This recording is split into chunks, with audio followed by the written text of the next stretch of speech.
All right. Thanks, folks. Welcome to another Umbrella Union podcast, the very flawed cast, the mostly flawed cast, the near perfect cast, because that's what flaws Everything at are. once. It's They all show us and it's nothing. The how overcast. perfect we really are. Ooh, The overcast, indeed. overcast. That's pretty good. I like that. Yeah, welcome everybody. Brought to you by TT's Moringa once again. We are here hitting hard with a lot of news updates about what Umbrella Union's been up to, the current state of events in the world. Young dudes, I'm guessing 12 years old, wearing brown hoodies, clapping before they punch racists in the face. It's a new age. It's a beautiful day. I love seeing Nazis and racists is that what's on your get feed? punched. That's Is that I know. I was you like, I saw didn't that? see anything about this. I have You sent not, us. I don't even know what you're talking about. Like, yeah, you me need to either. be prepping us with these sort of this information before the things. Yeah, pop for up, the you know what I mean? audience. Yeah, Bjorn first of sent all, how us am I a thing supposed about to? that earlier, but Eric and Yeah. I didn't see it, so you can now Yeah. enlighten us, and we can I mean, discuss. I guess the first question is like, are you guys underneath igneous, metamorphic, or sedimentary rock? Because clearly you're not getting hit with the virality of the modern world right now.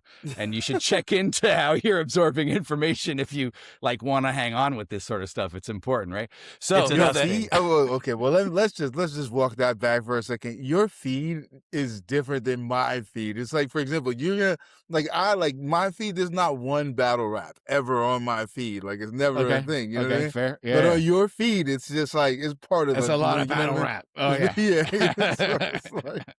So A it's lot like, of yeah, like, oh, like mine is tons of drum videos, guitar. Like, you like this Fair keyboard enough. riff? Play this song. Fair Like, it's a whole enough. different like feed. Yeah. You know what I mean? Yeah. So I know you also get that one dude. Is it Mazbook? He's like a drummer and a rapper from the UK, and he like Nope. shows how different cadences get structured and None shit of like that. this. Bro, he's got no one of the clue. most lit like things on Instagram, TikTok, or Send whatever. it through. Send it through. Mazbook. Everybody should check him out. Mazbluk, whatever. I mean, just send it.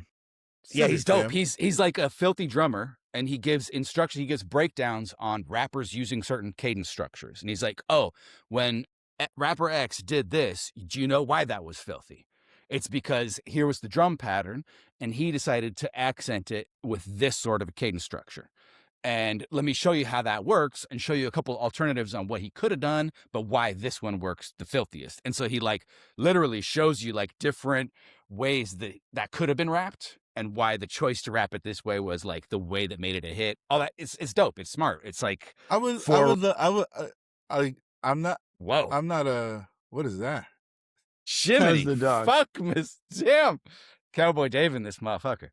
Yeah. CBD, Yeah, my boy. yeah. He's off to go greet the wife and child who just. Oh, Yo. there you go. That makes sense. I've never seen the clip of that situation over. It sounds incredibly cerebral. It's funny Like, that you say. It's funny that you say you haven't seen it when I'm like sure that I've seen you liked his things before on Instagram. I would be honest with you. Like, You're paying a lot of attention over there. No, like, I'll be honest with you. Like, I don't remember it. It's not memorable. Let's put it like that. Yeah. Fair enough. You know fair what I enough. mean? Like, But no it's disrespect like, to Mr. Book. I mean, Mas- listen, there's so Masbook. many artists. There's so many. Yeah. I'm an artist. saturated. We're all artists, right? So it's not like saying Saturated. like, oh, no one said this person is whack. I'm just saying like, yo, like there's like a million things that pop on my feed. No, I think dropped- that's a topic in its own. Yeah. I dropped a new video today. Layman. You see how that's making the rounds? Like, I'm Love instantly it. and automatically being buried by the algorithm because it's a long form video on a short form video platform. Mm. And I'm it's gonna, like I'm do this. penalized. I'm penalized happen. as a creative because I'm like I just want a really little credit. focus on short, like kind of just say like accessible, easily accessible phone content type of things. That's the goal. Of course. Mr. Bates, I went on to Instagram solely for the purpose because I don't know why. I just have no interest in Instagram right now. Like, I just never even want, like, when I even think about it, I'm like, I don't want to. But I knew you posted something, so I logged in as Frequent Flyer Society, Umbrella Union, and Rob Banks, and I liked and commented on your said video, because it's the right thing to do. We have to be living it. That's the well. I mean, I appreciate that, and although all of it matters in terms of visibility, it's just like I said with the guy we're talking about right now. It's just like visibility is a thing. Building, connecting with an audience, reconnecting in a digital age is a thing. Finding your audience. That's the whole point of all this, I think, with the marketing. It's like, I'm not, you could be involved in fan conversion, or you could just be like, here, you might fuck with this. Ta-da. You know what I mean? Like, I think that's overall my thought process with everything is like, I just create, here's the art. Like, I'm not tailoring it so I could manipulate that, or, you know what I mean? Or making songs that sound like this, or it does that. It's like, this is something that I really love and really believe in. I hope you enjoy. See you later. Thanks. You know what I mean? I Like, liked, your rap on that one. You talked about kind of how there was some previous frustrations with the idea that the art should be bringing more fame and more fortune, and then the acceptance of just loving it. And I really that resonates with me. I don't like when people say I resonate with that. I like it when things resonate with us.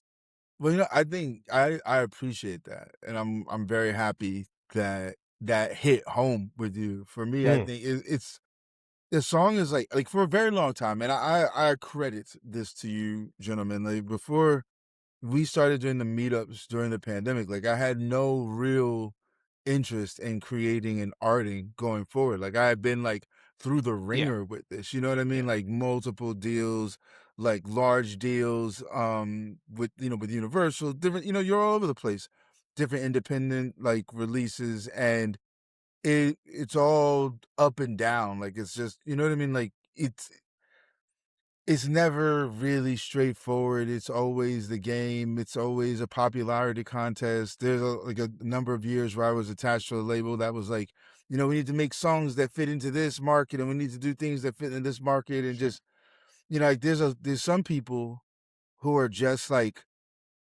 I rap, I do the thing, you put the beat on, I make the song that sounds like bitches ass shaking, whatever it is that's their bag to kind of keep up with the trend, like drill music's a thing, send me a drill beat. Like, I'm just, whatever it is I'm rapping on it, we're doing it. Yeah. That, I think that ultimately from the, like in Cherry Hill, like when we first met in Prague, like it was always a little bit of a different perspective. It was always more like an art thing. Like I have something to say, or this is a poem, or this is some sort of representation of a feeling versus like kind of communicating of a bravado. You know what I mean? Yeah. So No, it's like I and, said, and I definitely felt that way looking over and helping Will with some edits today on which is where you saw his face. Yeah, on the there you track go. High, which was one of your other recent singles, and it's so dope. And like, there's a way that I was just like watching and like paying attention to things a little bit more, especially with some of your takes. And there's certain moments when that emotionality and like the vulnerability that you're speaking from in the song really comes through, both in the video and in the music. And That's there's like, those are really dope. So I was telling him, like, you don't need to switch up to the next shot right now. Let's sit and like feel this one for a second, because there's Right, Did you yeah, see like- me holding the plants? I think that got cut. That all got edited. Okay, I was Yeah. hoping that was there. I was supposed to like Yo. just hold some branches in front of him. Yeah, that's the yeah. That's where the magic happens, behind the scenes. But the other really great clip from you, Eric, is one of the interviews when you sit down and like the first thing you say is like, man, I heard when there was like the secret society forming, and I want to make sure I got in on the ground level of that motherfucker. And it's, I mean, yeah, they were like, so what is this that was umbrella great, yeah. union? Like, what's this umbrella union? like Yeah. I don't want to be the one to like, break protocol here, but there's a lot of shit happening, so you can keep focused. Like, no, you did really good. Yeah. It's fun, and so we're using that little portion of the interview as like one of the intros to the. There's like going to be 3 different kind of clips, summaries, recaps of the weekend. One is like a 15-second one, which we already have. So Will's on the up and up now. Like things are happening. I'm really hopeful that everything will Shout be in out hand, to like Proper within a month. Data Films, Jazz Rupt in the building. Yeah. And That's I think awesome. we should enlighten folks that weekend you're talking about was Umbrella Fest 2025. Because Indeed. that was a Yeah. powerful moment in time and space. It was Yeah. the biggest thing, we've done this side of the more recent website build-outs that you've architected, Rob. So it was, and it was such a fun moment too. Like it felt Man, like bigger than the Fafo show. No. Questionably, size is hard to gauge. My bad. My exquisite fucking bad. funny, yeah. Well, we shit. all participated in that, so it was the sum total of our excellence. Yeah. Bro, and that's why it was so tight, because I came into that weekend like with this like vision of what I wanted out of it. And of course, nothing ever like is exactly how you envision, but all the energy that I was aiming towards was like totally there. And that was Right. hella dope to me. That's like, what you want. That's what you And for. I have to congratulate both of you guys, because Bjorn really had a vision, it's true, for how that would work out. And I wasn't sure that it would, like, I don't know if I saw it enough to be able to be sure or not sure, but like when we Sure, were there, yeah. it was like, oh, this is happening. And then Eric, with the skills and the technology Yeah. capabilities of rigging up a OP stage, like the shit was, I told some people that, I just got to raise technology up. yeah, but the way you you guys got the sub and the PA speakers, everything was so crisp and loud that Yeah. you could be because this is in the middle of the woods, and you could be very far away, and it still sounded like there was a party you need to get there and check it out. And I feel like the clarity and the volume and the quality of the sound was so crucial. Shout out to REA too, because he came through with a lot of Seatown Lion on Instagram. He came through, speaking of social media, you see what I'm doing there? He came through with a lot of microphones, helped mic up the drum kit a little bit more, and you guys together created something that was way more than was necessary, but that made it everything it was. It was Weekend Warriors. Yeah, that shit was MacGyver on steroids. It was like, yo, we're in the woods and we got this stuff and we're gonna do this stuff, and you guys ready? And it was like, all right, cool, let's do it. I think the person I feel the most sorry for in the long run is Meredith. Like, she had even like mentioned like a keyboard table to me at some point prior, and it's like we just like plugged her in there, and she made it happen. She had a beautiful little set, rocked and then that you know what I mean? Like, yeah, Bjorn did a real dirty. But next year, let's make sure she's really set up well. And she's excited to come. I actually conversed with her today and reminded her of the new dates. And she was like, oh, that's great. Wait, there's new dates? Well, the 24th, 25th, and 6th of July. It's the week prior to the week we did last year. Right? Remember we agreed on this? New, I thought you meant like they changed since that agreement. But let me just make sure that shit's in my calendar. I told her about that, and she's like, that's fantastic, because if it was August, I wouldn't be able to come. 24th, 25th, 26th, July. The shit is creeping right up on you, too. No, that's the thing, brother. Like, we need to... Oh, yeah, no. We had... I think last time we were talking about the 30th, 31st and stuff, so I got to change that shit. Really? You said which days? Yeah. 24, 25th, I thought we'd said 24th, 25th, 26th. Well, it was in my calendar as that. I can't say... It might have done it itself. I mean, you might be right. But you know what? I... I mean, wait. I mean, does it really matter? I mean, if that's kind of because the thing is, like, if the artists are like, I can pull up. I mean, I think that's wouldn't that be the thing that matters? It does. So yes, we want all the artists to be there, and that has to be like central. But the earlier we do it, the more likelihood you'll still have a few foxglove blooms, and they are such a beautiful flower. This year, we're going to have the garden smashed out, bro. I've got so many seeds. I kind of need to show you to actually see. Are you about to go get some seeds? He's getting seeds. He's getting seeds. This happens every episode. Every fucking episode. Look at that, a box of seeds. Jesus Christ. And over in the corner there, you'll see I got a bunch of starts. It begins indoors. It begins indoors. Yeah. But yeah, bro, I mean, just like, let's talk about it. We got beets, parsnips, Oh, shit. Parsnips in this. Parsnips on deck. Popping. We got marigolds. We got sunflowers. We got every other type of flower and herb. Yeah, you know what? You need to get all that shit going. So that way at the festival, we can get into vegetables from the Oh. garden. Hell yeah. That's what I'm saying. This year, I want us to be able to like at least be picking beans. What's up with and, eggplant? Can you do all that that stuff. in your I've Whoa. got some eggplant started actually. and zucchini, of course, right? Zucchini is really easy. Eggplant is yeah. tough in the Northwest. It tends to want a little more sun and heat. But you have a greenhouse. Yeah, but it's like I'm pulling it down right now because it's defunct. I want to build a new one. Because eggplant, man, it's an unsung hero. A better, stronger I like eggplant. greenhouse. It's yes, really a and powerful... cuter, more importantly, very cute. We want not an ugly. I mean, it's not plastic uncute. greenhouse. Yeah, I don't know. Like a cuter greenhouse. Not... I thought you were talking about eggplant being cute. No, That's crazy. Which has all There's types of insinuation, but Hey, I think you can ask. Many women would say some eggplants are cuter than others. That is crazy. And here we are. And we've made it. You know, I have to also comment.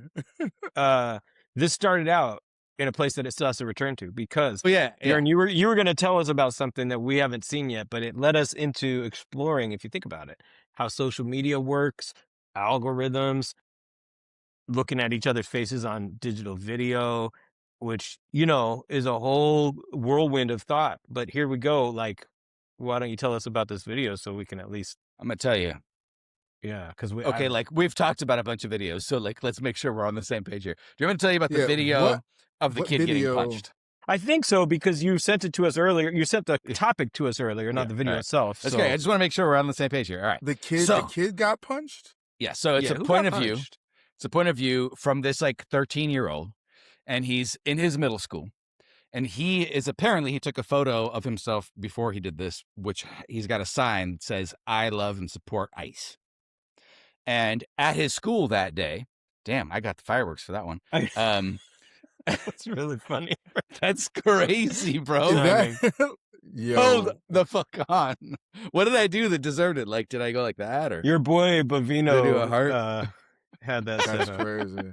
I like literally now. I guess maybe they're like the government is now officially tracking. Congratulations, it's fucked. You've made the list. It's been fucked. But it's just nice to be reminded how fucked it is.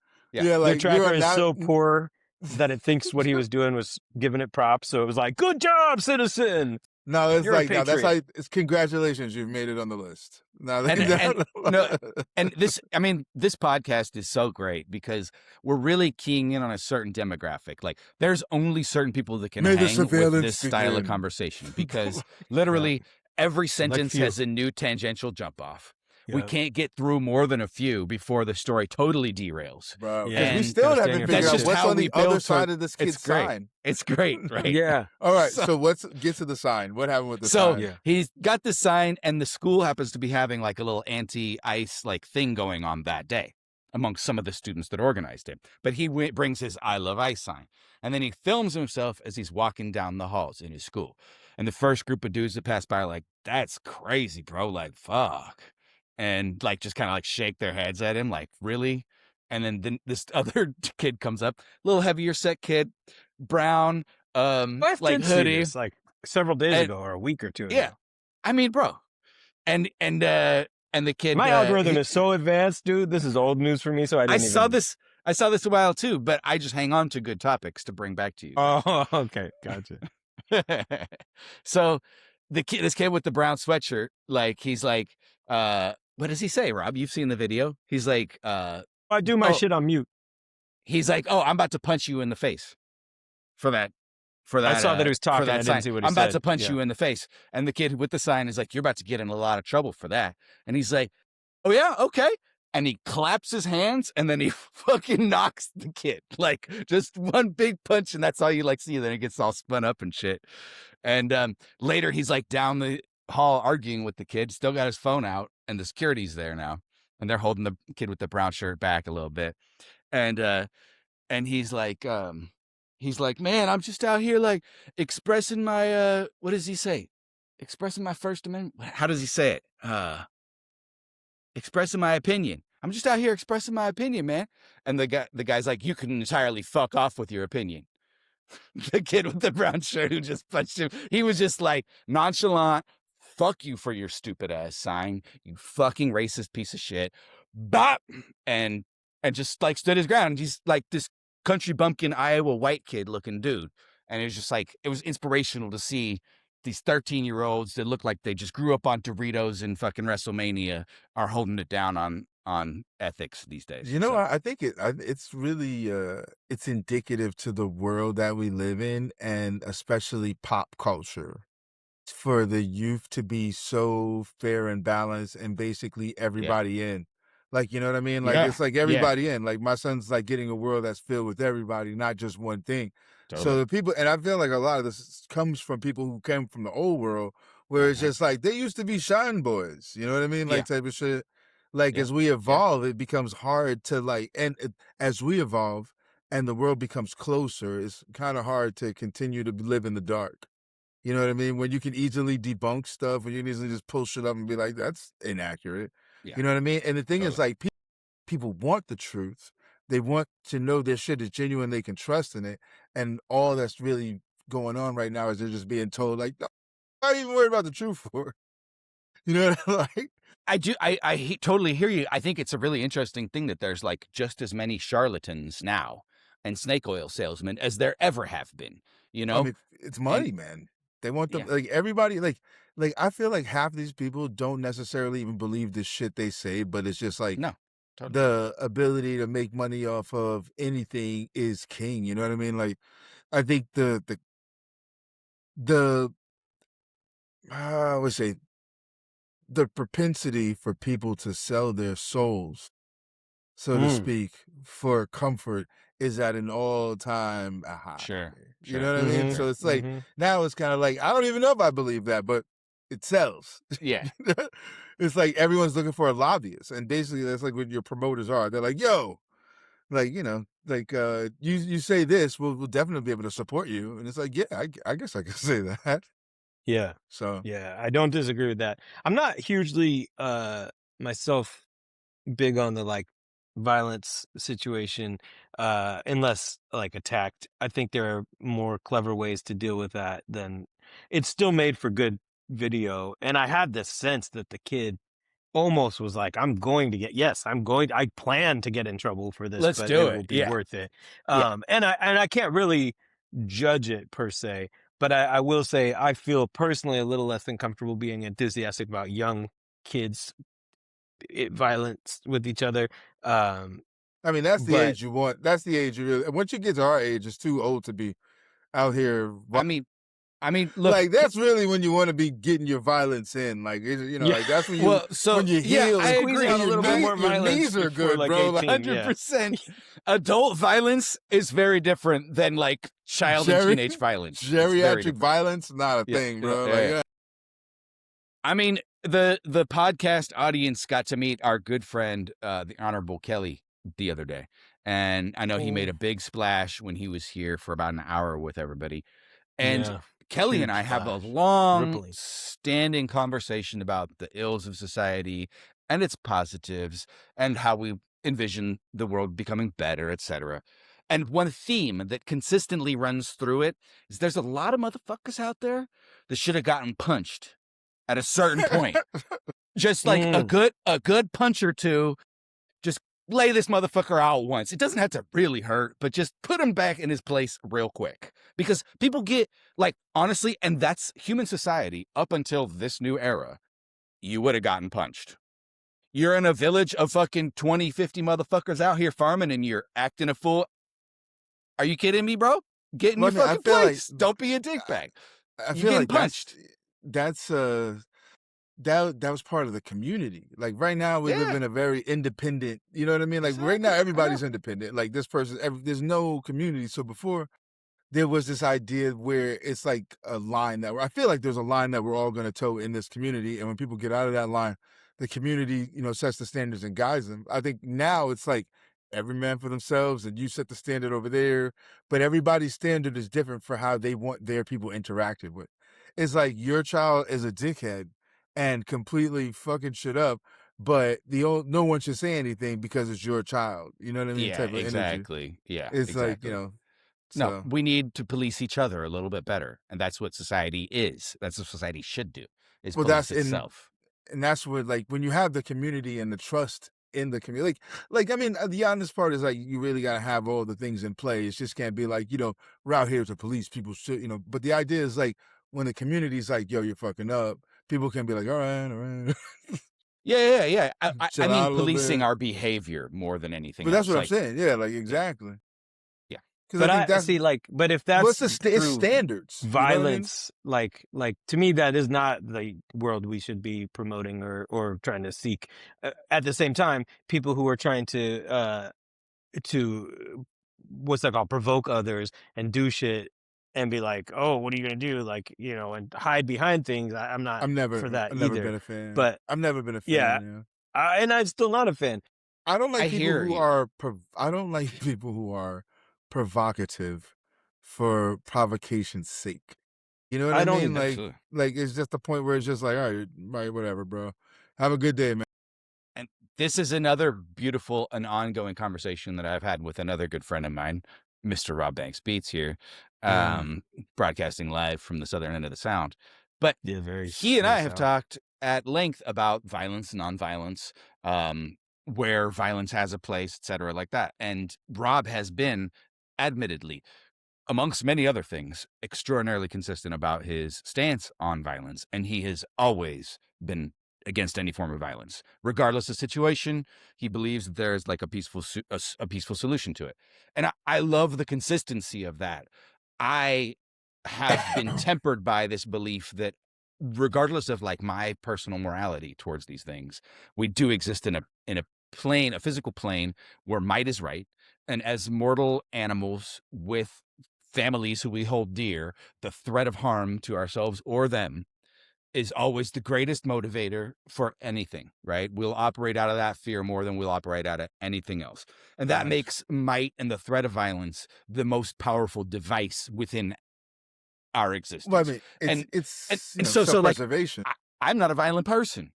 You know what I mean? There's actually a few times where I'll admit I probably should have got hit. Not because I was doing anything that bad, but like, put me in my place a little bit. Like, I'll take a slap for that. You know what I mean? I probably deserved it here or there, right? Not a lot, but a couple. Like, I see you with the clenched fist. Could we open the hand and then I'd say I'll just go for it. I'll take this one. I'll take a slap for that. What I don't want is a kick. No kicks to the face.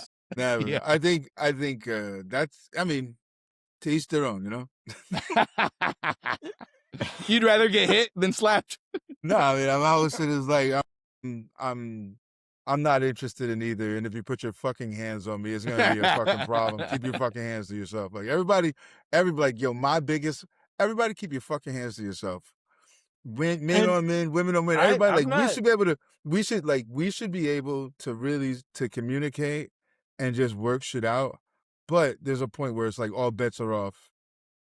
And I wouldn't say I'm disagreeing with that. Like, it's not like I'm trying to claim or whatever, that if somebody like came and started attacking me, I'd be like, of the bets, all like all of the bets on the table. And I'm sure they're all off the table, right? Short people are insane when that shit goes down. I'd like to remind you.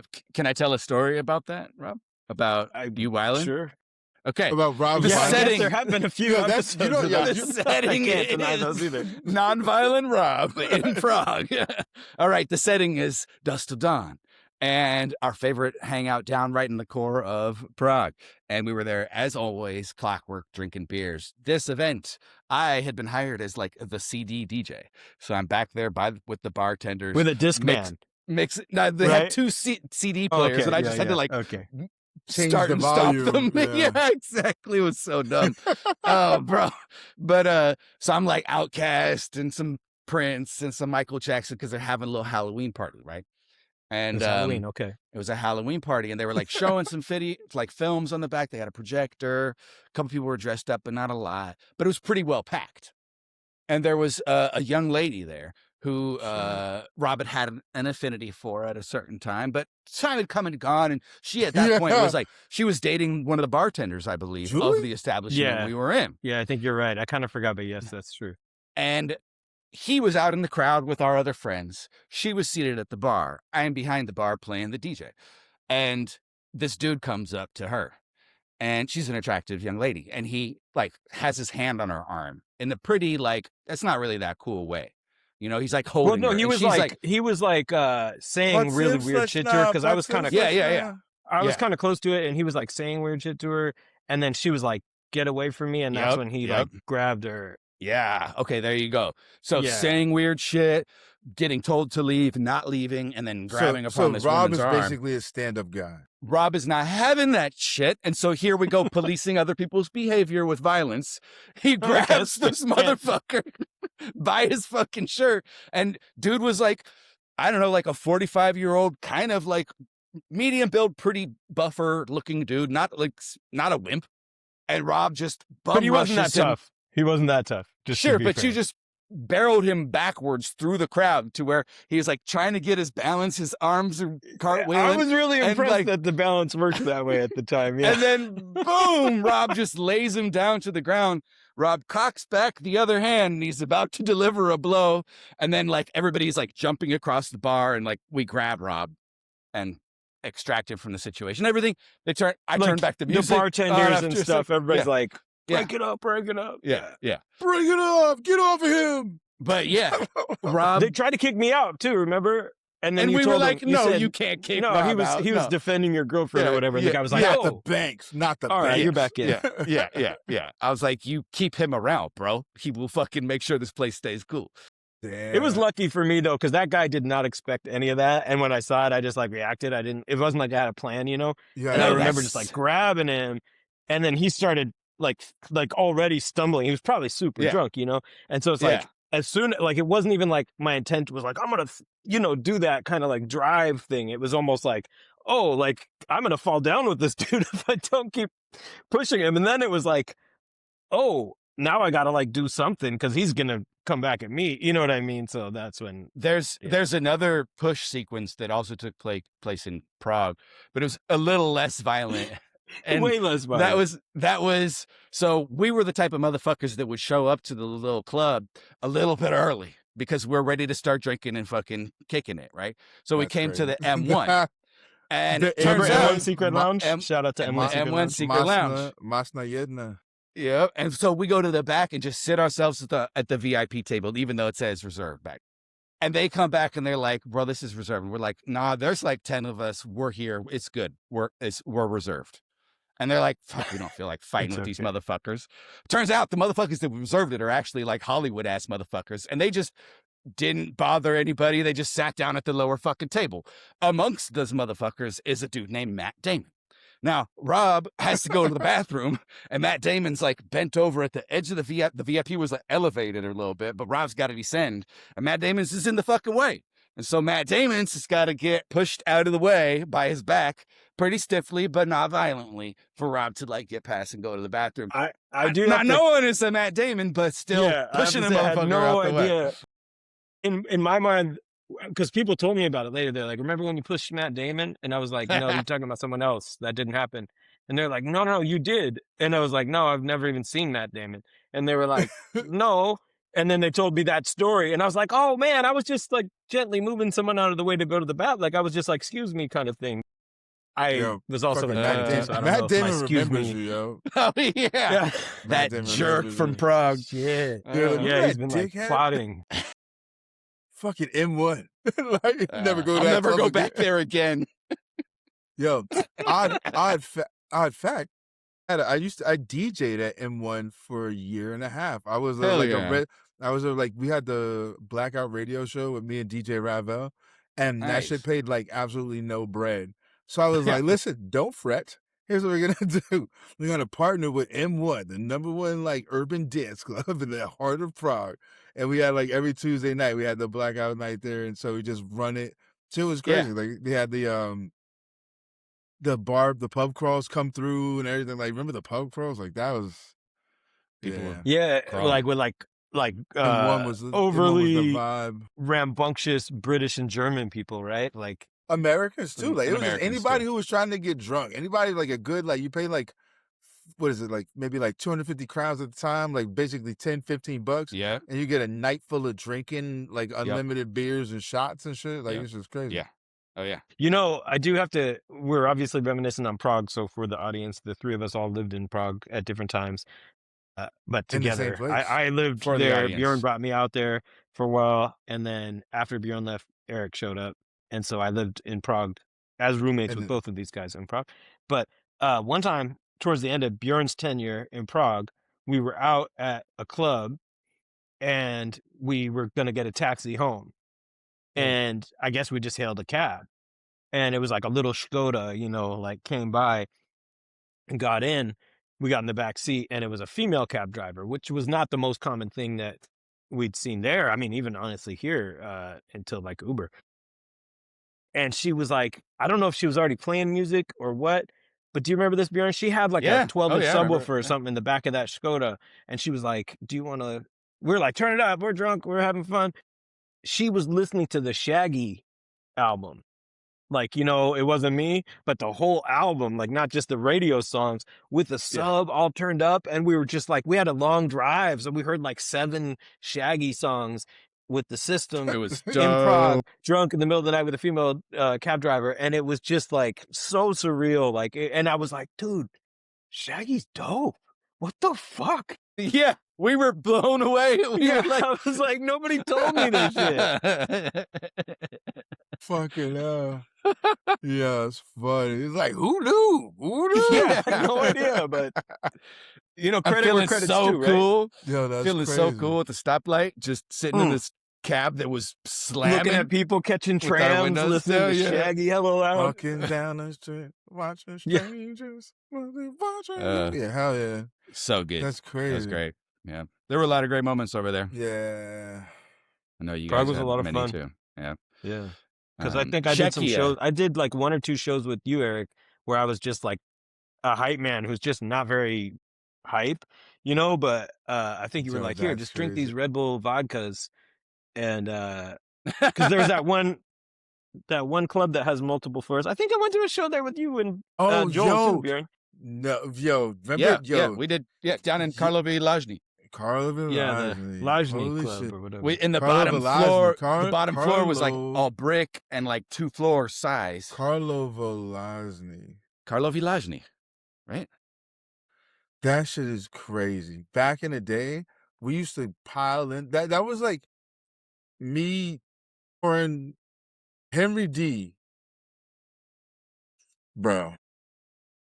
It was a place. There was like Look a at whole. that. There Brought to you you by go. Pilsner Urquell in the Czech Ooh. Republic. There was a whole like fleet of black DJs and people who like ran different independent like hip hop nights throughout the city. And so there was like DJ Cash D, DJ Rico, DJ Big J. And then you Oh, I get, remember like, Big J for sure. DJ Alma, and you can't, obviously the king of things right now, DJ Black Jesus.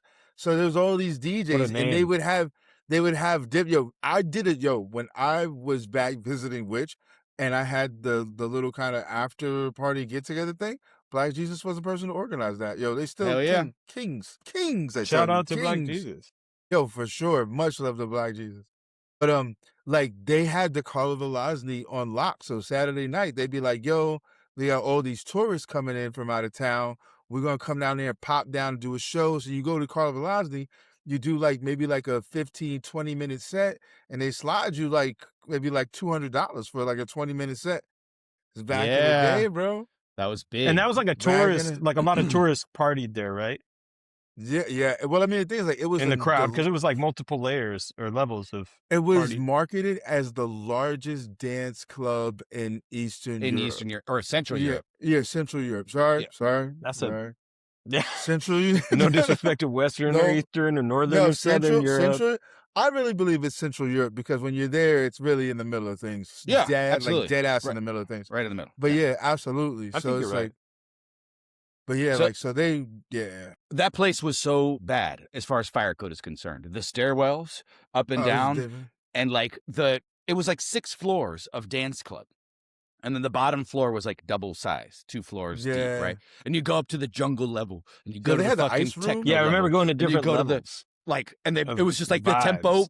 kept getting higher the further up the building you went, to Yeah. where you're at the top and the shit's like 200 BPM and everybody's on 4 pills, Yeah. like fucking jitterbugging and shit like that, bro.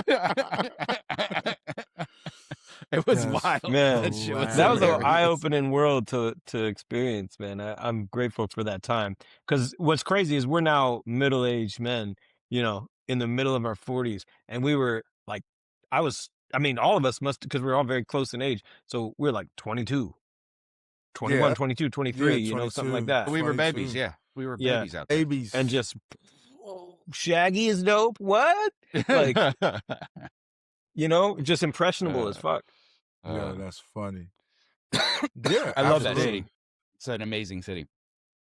Yeah. Still is, man. Yeah. It's still it's home. It's home, bro. Like when you go there and walk around, it's like Yeah. it's weird how big it is now, how much it expand. Like, you know, urban expansion, like everything is moving out.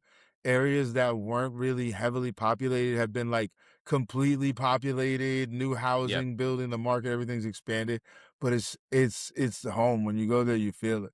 Zhishkov hasn't changed beautiful. much. I mean, I would say that it has, like, in the sense of that it's really developed, and like there's a You lot. thought so? I'm not gonna say it's overdeveloped, but I'm gonna say that there's a lot of the buildings that were just there and not modern have been like kind of taken over. New businesses, glass fronts. Like there's a lot of beautiful architecture. It felt like it was like exactly the same. I mean, there's a Dude, lot. I mean, obviously, there's a lot. I mean, it's all the same, but it's been. I love the way that, like, in Europe, they modernize things. Like, it's not like they Sure. destroy the old function of the Yeah, building or the old design and architecture, I but hear they'll you. add like glass sliding doors into the concrete. You know what I Oh mean? So, shit! so You it's just gave me really a flashback to, because all of us lived in that same spot in the 6th floor. But remember the last day of school, and you took a shopping bag. You were the kids were all partying and squirting water at each other. I don't think we need to get into that. Oh shit! No, I mean, I can That tell you, was I can tell you, wild. I can tell you that. I think the Pictures- statute of limitations has passed, though. Yeah, I mean, especially. so what happens is that, like, we used to live on the top floor, and down the street from our house, Next door. Yeah, right next door. was a school. Yes. So high school. every morning the kids would be out there like yelling, screaming, shouting, and making like a shit ton of noise. And so I Smoking guess cigarettes. so I guess like it was a very common place for people making noise in the street. You just throw water out on the street to have people shut up, like very European, like be quiet. You get hit with water and shit. You shut the fuck up and go about your business. So Oh we have damn! been, I got rain on. like we have been partying like crazy. Like, we came home, everybody's super fucked up, trying to go to sleep. The kids are fucking out there yelling. And like I said, it was like 20 years old, 21. And I was like, yo, you know, we don't have any water balloons. I think we used to throw water balloons at them, Yeah. but we didn't have any more balloons. So we decided to just fill up a shopping bag. And like, Plastic grocery bag. yeah, so we took the glass, like we filled the whole bag up with water and threw the shit out the window from like the 6th floor. And the shit went into the street and landed on a parked car and destroyed the fucking front window. Yeah, just right on the windshield and smashed it. Like, oh shit! Sorry to whoever's car that was. Yeah, it was like, you know what I mean? Like literally just went back to sleep. We were just like, ooh, fuck. Yeah. It was just like, man. oh, that didn't come from here. The only apartment that could have possibly done it. the 2 stories. And the on police. the top. What's crazy is there was a police station too. Remember, it was like right next door, door, and like a the police school station and the next police door. station. Yeah, It was just Yeah, yeah. didn't Nobody. matter. Yeah, like I'm pretty sure that was Maybe was that crazy. was traditional. Maybe that was actually per tradition. Yo, They were like, oh yeah, every year. yeah, I'm Very just happy. European. I'm Yeah. so fucking happy that hit a car and not somebody. I You know know, that was. I think that's what we all thought right then. Like, oh Yo, my god. like fuck. That Like, could have that really would've taken been somebody out. Yo, we're doing Yeah. too much. Like we're doing Yeah. Okay. way Let's go to too sleep fucking now. much. Yeah, like really. Yeah. That was 25 pounds of water from 6th floor. You know. Fucking idiots. Fucking Man. idiots. But you Oh, learn from these things, you know, and you You weren't trying to do. You police grow up. society in Yo. that. You were trying Well, to do it in a gentle way and like. But speaking of Sometimes, police, can I just throw this one out there? You know who often parks next to police stations? Criminals. What? It was what? probably a policeman's car. I've listened. So Oh. I feel like you I should get feel it pretty now, good yeah. about that too, right? Like I'm not. no big deal. No, I It mean, was a I cop's think car. I feel like, you know, You know, Like, who parks I'm not, next to police well, station? no, it's like I'm not. These criminals. I was thinking nobody will see me and shit. I don't share the same disdain. You know what I mean? Like I'm not like I'm like, damn, that's kind of like I just when it happened, I was like, yeah, I'm gonna go to bed, dog. Like I'm doing way too. Yeah, I am definitely time for wilding bed. the fuck out right now. Like I put myself on timeout. And Like, I think we all kind of thought, if I remember correctly, like, let's just yo, go to sleep. everybody, And then if we everybody, could, even if somebody like buzzes Yeah, the thing, we'll everybody all just not went to their notice. bed. Everybody just went Yeah, to their just- bed and quietly that's laid our under the cue. covers. Yeah. Just act like you're And sleeping it for the next worked. 4 hours. It's an old Czech trick, you know? No one was sleeping. Everybody's in the bed under covers, quiet. Oh man, so Oh, dude. good. Yo, that's So crazy. good. Oh man, Prague, love that place. You know, they call the country Czechia now, not They do, yeah, Czech Republic. yeah. So There've been a sorry, few good I earlier called it Czech Republic. Czechian athletes in the Olympics this year. Some Not as good as the competitors. Norwegian athletes, though. No. How many fucking medals do the Norwegians have? Like So 77? many. So many more than anybody else. It's just Yeah, like it's not- twice. Yeah, They got their medals. no. I heard Actually, the medals, Italy's having a great Uh, year. Italy's doing really well this year. and too. I like watching the curling actually this year a lot. Yeah. It seems like it's always on. There's controversy with Canada and shit. yeah, It's all kinds of stuff. Cheating ass motherfuckers. But I heard that the metal quality has been really downgraded. That they're giving Yeah. people like a little plastic ribbon with like just a foil chocolate. Yeah. On a, I hear they break if you like jump. Yeah, that's what which one of the Olympians athletes said. do. They jump. Yeah, Like almost especially all you put a of them. medal around my neck. I'm like, fuck, I want to jump. This is amazing. Yeah. I Yo, won. are you And serious? many of them jump. Yeah, Yeah, they're it has just a little more plated. quality. It's not gold. It's not. they're yeah, not it's handing out It's gold not- bars that are that big, bro. Yo, that's crazy. They should be handing out fucking They gold should. bars. Like They that's should. the whole What kind of point world do of we this. live in? I mean, like- that's the whole fucking point of this, bro. Look at these Like, billionaires. I'm not They like put a their fake money gold behind medal. all types of nonsense. Yeah. No, Buy some Olympic like- medals. Right? it's like you win the Olympics, you get a pat on the back and a little treat, like your 12-year-old trophy, type shit. it ain't but, right. It ain't right. But at the same It time, ain't right. if you win there's some countries that if you win the Olympic gold, you are guaranteed advertising and all sorts of other things for the rest of your fucking life, bro. They're like, you'll be paid. You won't be How like much do you think you uber could sell rich. the medal on eBay for? Probably Yeah, I'm pretty less sure than you you'd could- think. Yeah, you could probably buy A some grand or people's two. but Maybe like we should buy a gold medal. it's like Super Bowl rings. Like you can find people slinging Super Bowl rings online and shit like that. Yeah. I bet. I think we yeah. should at least Umbrella Union should invest in a gold medal from the Olympics, like from when they were good, and just have that in the safe. I When they were haven't like seen really one. gold or something. I don't know. I swear to Yeah, God, yeah, if you guys didn't say anything about the Olympics, I'm like, they're still doing that shit. They're still doing that shit. Like, that shit was over last week. No, Dude, I we got met- another I few met up- days. With my homie Aziz yesterday, who carried the Olympic torch this year, like crazy. That's awesome. All by himself. I know. What's that? That's crazy. Did he carry it all by himself or did he have Yeah. help? He had far did he go? him and his homie. We didn't talk about it because that's probably private. I don't know. No, I don't think it's private. It's the Olympic torch. It didn't strike me. It didn't even occur to me to been a ask. I funny wish I question. did. Yeah, that's yeah. fucking I wish I had thought about asking hilarious. this. I mean, because the thing is, like, when you say like he carried the torch, it implies that he started at one place and ran that shit out his whole self. I think. But you know what I mean? Yeah. Like, Yeah, it That's was what two it of like- them. It was him and his partner, like they're partners in peace. And they carried. And it. where do you Aziz know? Ansari, What, Ahmad Ozian. was it in Palestine that they carried it? I think it was in Italy. It was in Italy. Okay. I think. I don't know. There was a big crowd of people speaking probably Italian around them and stuff. I don't. Interesting. I have to. Well, I have to say, I know alright. very much less than I should about this for bringing all it I'm- up. I mean, for real. I'll be honest with you, because I got nothing but fucking questions, bro. And I'm over here just With ignorant. no at best. answers. It's bad. I'm like, yo, where did they get it from, and how far did they take it? You're like, I don't know, but he did it. it had fire on it. Yeah, like, I'm like, is it a secret? Promethean torch, right? Did some fucking random people show up at his house, be like, hey, we need you to do something? Okay, Run so this here's shit a over question there. for you guys. Total curveball. I noticed as we were preparing for tonight's podcast that there is an option to do live streaming to YouTube. You Oh, have to wow. just link it up should we have this be a live stream on Wednesday nights? Yeah, I think Or so. do we want the benefit of edits and so No. I think The I mean, I money is think in stream, bro. The money is in the stream, bro. Let's get the the stream gold going. medals are in stream probably too. Yeah. You think?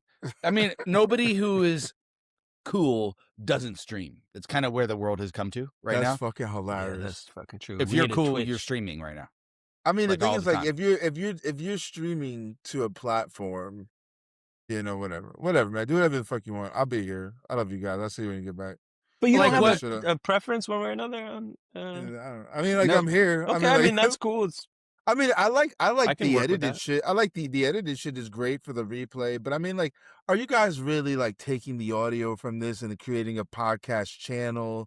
You know what I mean? Are we Yeah, we're doing going to. all that we can?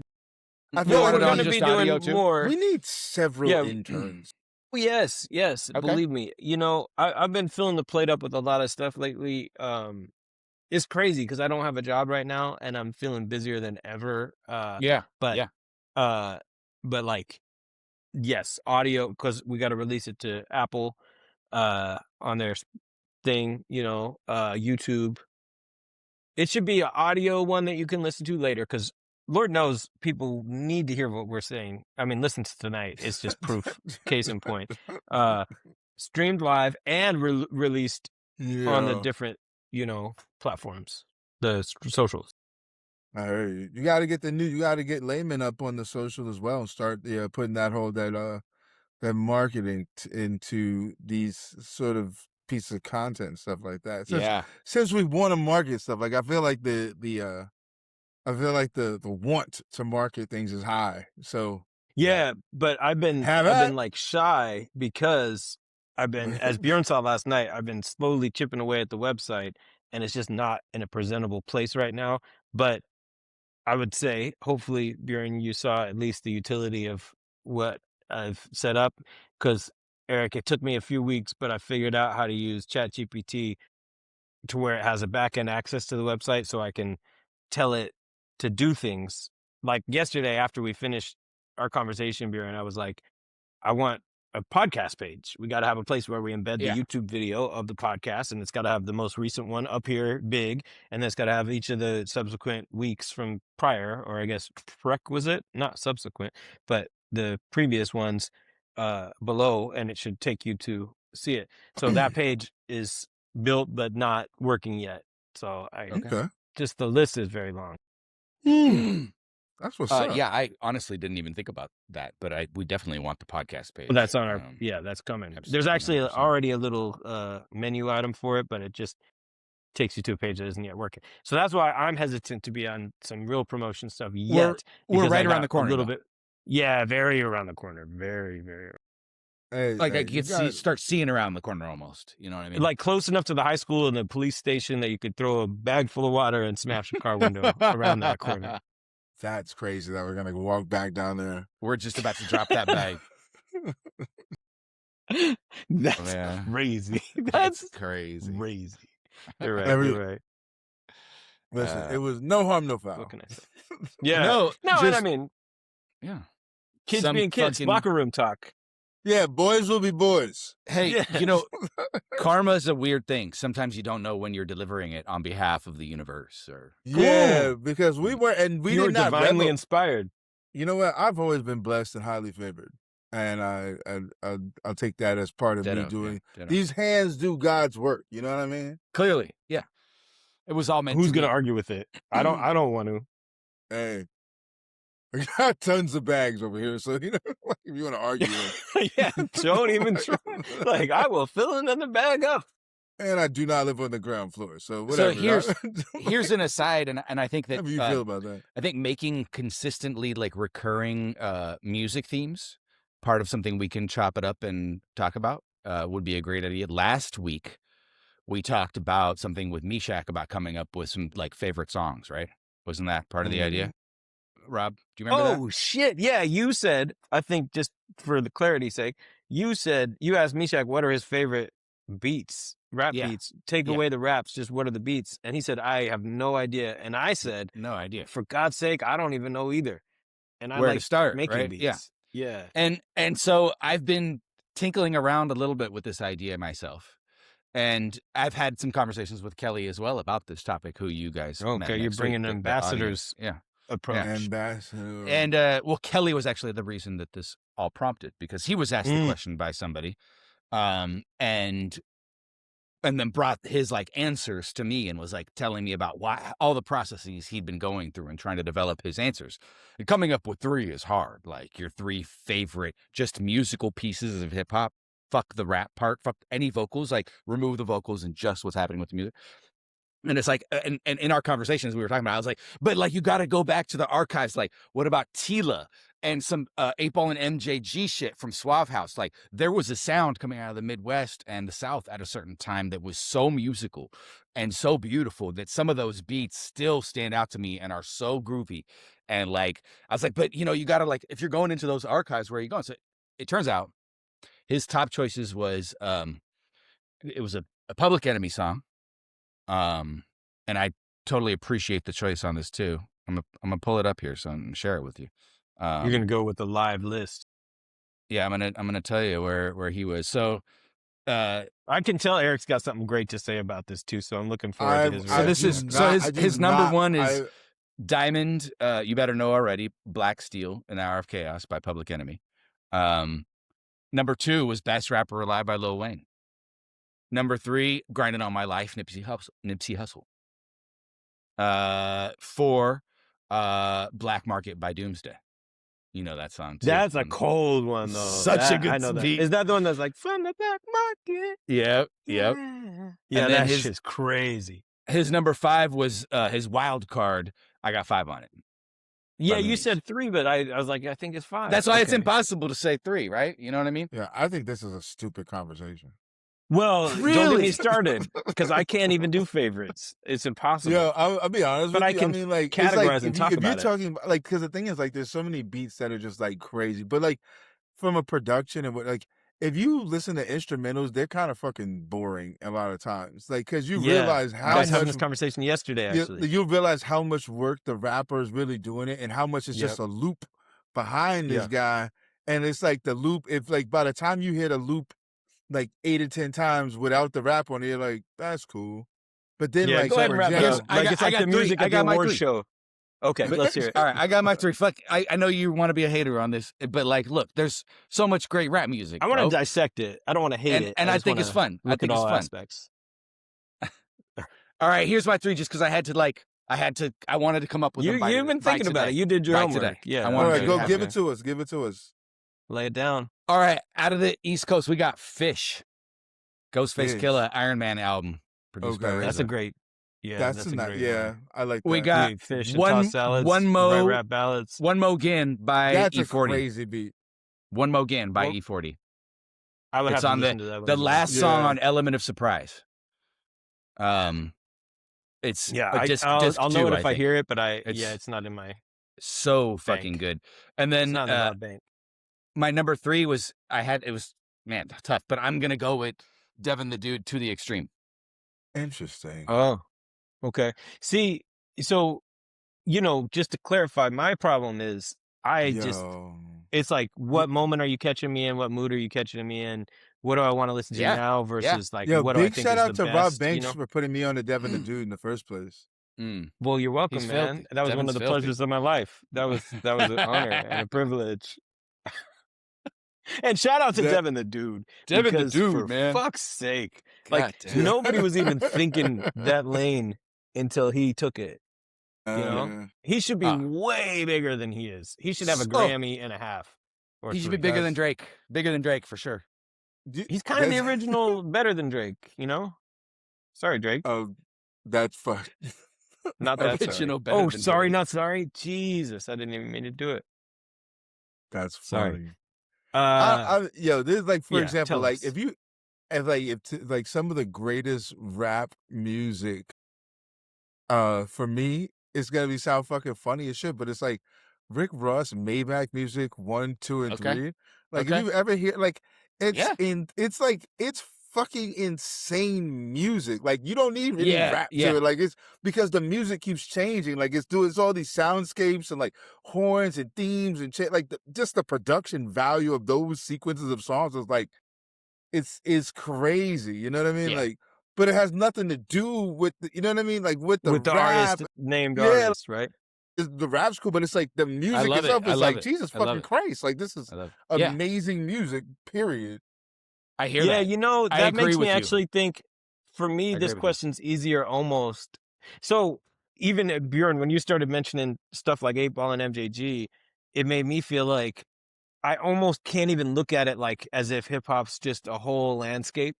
But almost like there's so many little segments, and I hate genre names, you know, but like at the same time, there's stuff like there's West Coast shit that stands alone to me. There's South shit. There's everything. You know what I mean? And Right.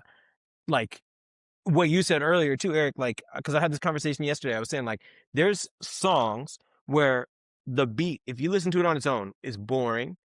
It needs what people did to it, and sometimes what people did to that beat is incredible. And I love RZA as a producer, but I would say that not about Fish, but there are beats of RZA's where if you listen to that beat just as an Sure. instrumental, you'd be Yeah. like, Yeah. if somebody played you one of you guys that right now, was like, yo, check out my shit, you'd be like, cool. Not all, like only built for Cuban links or Totally. whatever is notwithstanding, but there's certain stuff that Yeah, he did it's over like- time, you know, where I don't know that if it had just been like sent to you as a list of 10 beats, you would have spent more than 10 seconds on it. You know what I mean? Yeah. But some of those same ones are unbelievable classics. You know what I mean? Like that like once you heard what someone else took and ran with on that, it becomes one of the best beats, and it actually changes from not being that great to being truly great, and where you now see the vision of what the beat was.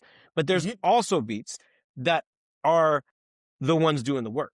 Like if you look at like the group home shit, no disrespect to group home, but I'm sorry, like from the Living Proof album, it's like those Primo beats were some of the best fucking beats ever. And one of the dudes, I always forget which one is which, but Lil Dap or Malachi the Nutcracker, one of them was dope and the other one was really not. I'm sorry. Yeah. And like at the time, the Primo beat carried it so much that I honestly didn't even notice. And I have to give the beat credit for that. You know, so like I think I could almost say there could be a category of beats that don't stand on their own, and that could be I a think- question of what are the top 3 or 5 there. Then beats that stand alone without, because that was kind of what you asked me, Shaq, you know, like Yeah. which ones are those? And then I could even start thinking about different like areas, genres, regions. But I will say this, My Beautiful Dark Twisted Fantasy, you know, like say Yeah, what you will sure. about Kanye, because Yeah, I'll say what yeah. I will about him too. But like that album, when I heard that in like, what was it, 08 or something? And I remember I Yeah. bought the CD, the little red CD, and I put the Yeah. shit, I had a car with the CD player. And I was like, oh my God, I got to go to work. Like, I got to change the way I look at, like, it made me want to do different things with beats. And like, that was Yeah. huge. The way that music worked and the complexity and depth of it was on a Yeah. whole nother I level. agree. So I it's agree with that. like that almost as an album. Like, I can't even necessarily tell you which song. There's a few that come to mind when I start talking about it, but it was like the album itself was crazy. So like, this is my problem with favorites, you know, like we were talking about like Biggie or Tupac or whatever.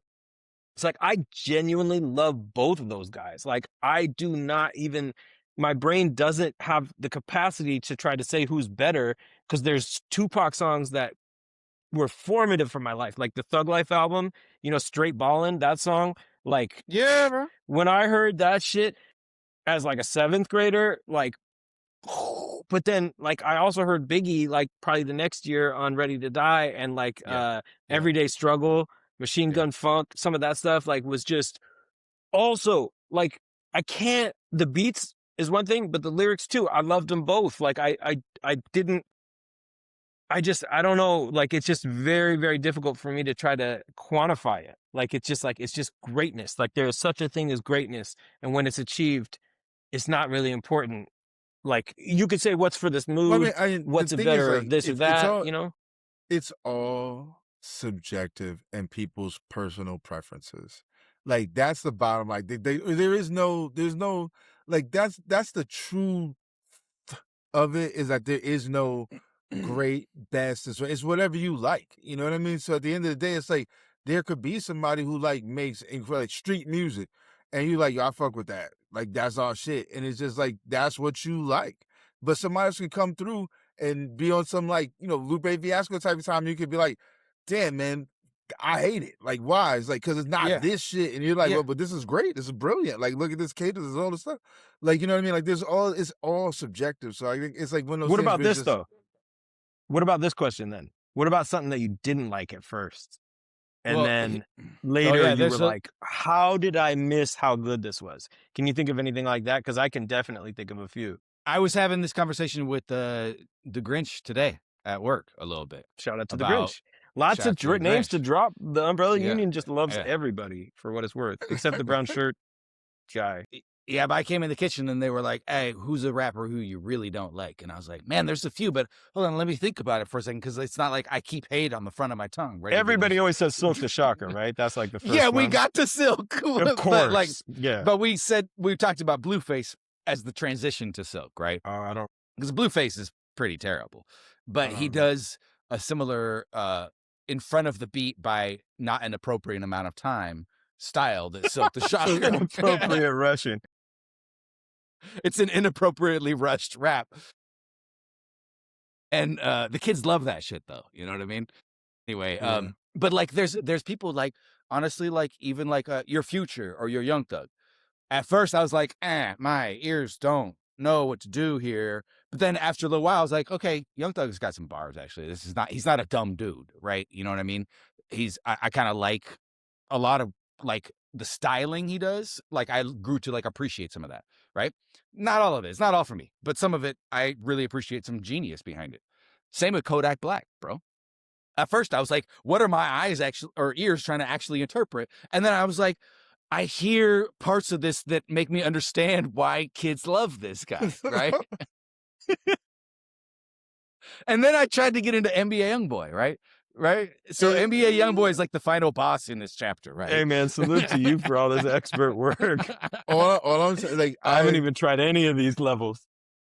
Yo, I enjoy good Kodak music. Yo, Kodak, I enjoy some Kodak. Like, I'm not even gonna like, I would say from that class of music, that's kind of one of my like, I want to see Kodak win. You know what I mean? I want to see none to the best of that guy. Yeah, I feel the same way. I think he's actually a musically inclined like spirit in an Yo, he's interesting way. He's like Jesus Christ, Flavor Flav type of energy. Yeah, kind of. Like he's if Flavor was the main man. Like Yeah, you know, like it's like he's like way more musical than you give him credit for. You know what I mean? Like, Yeah.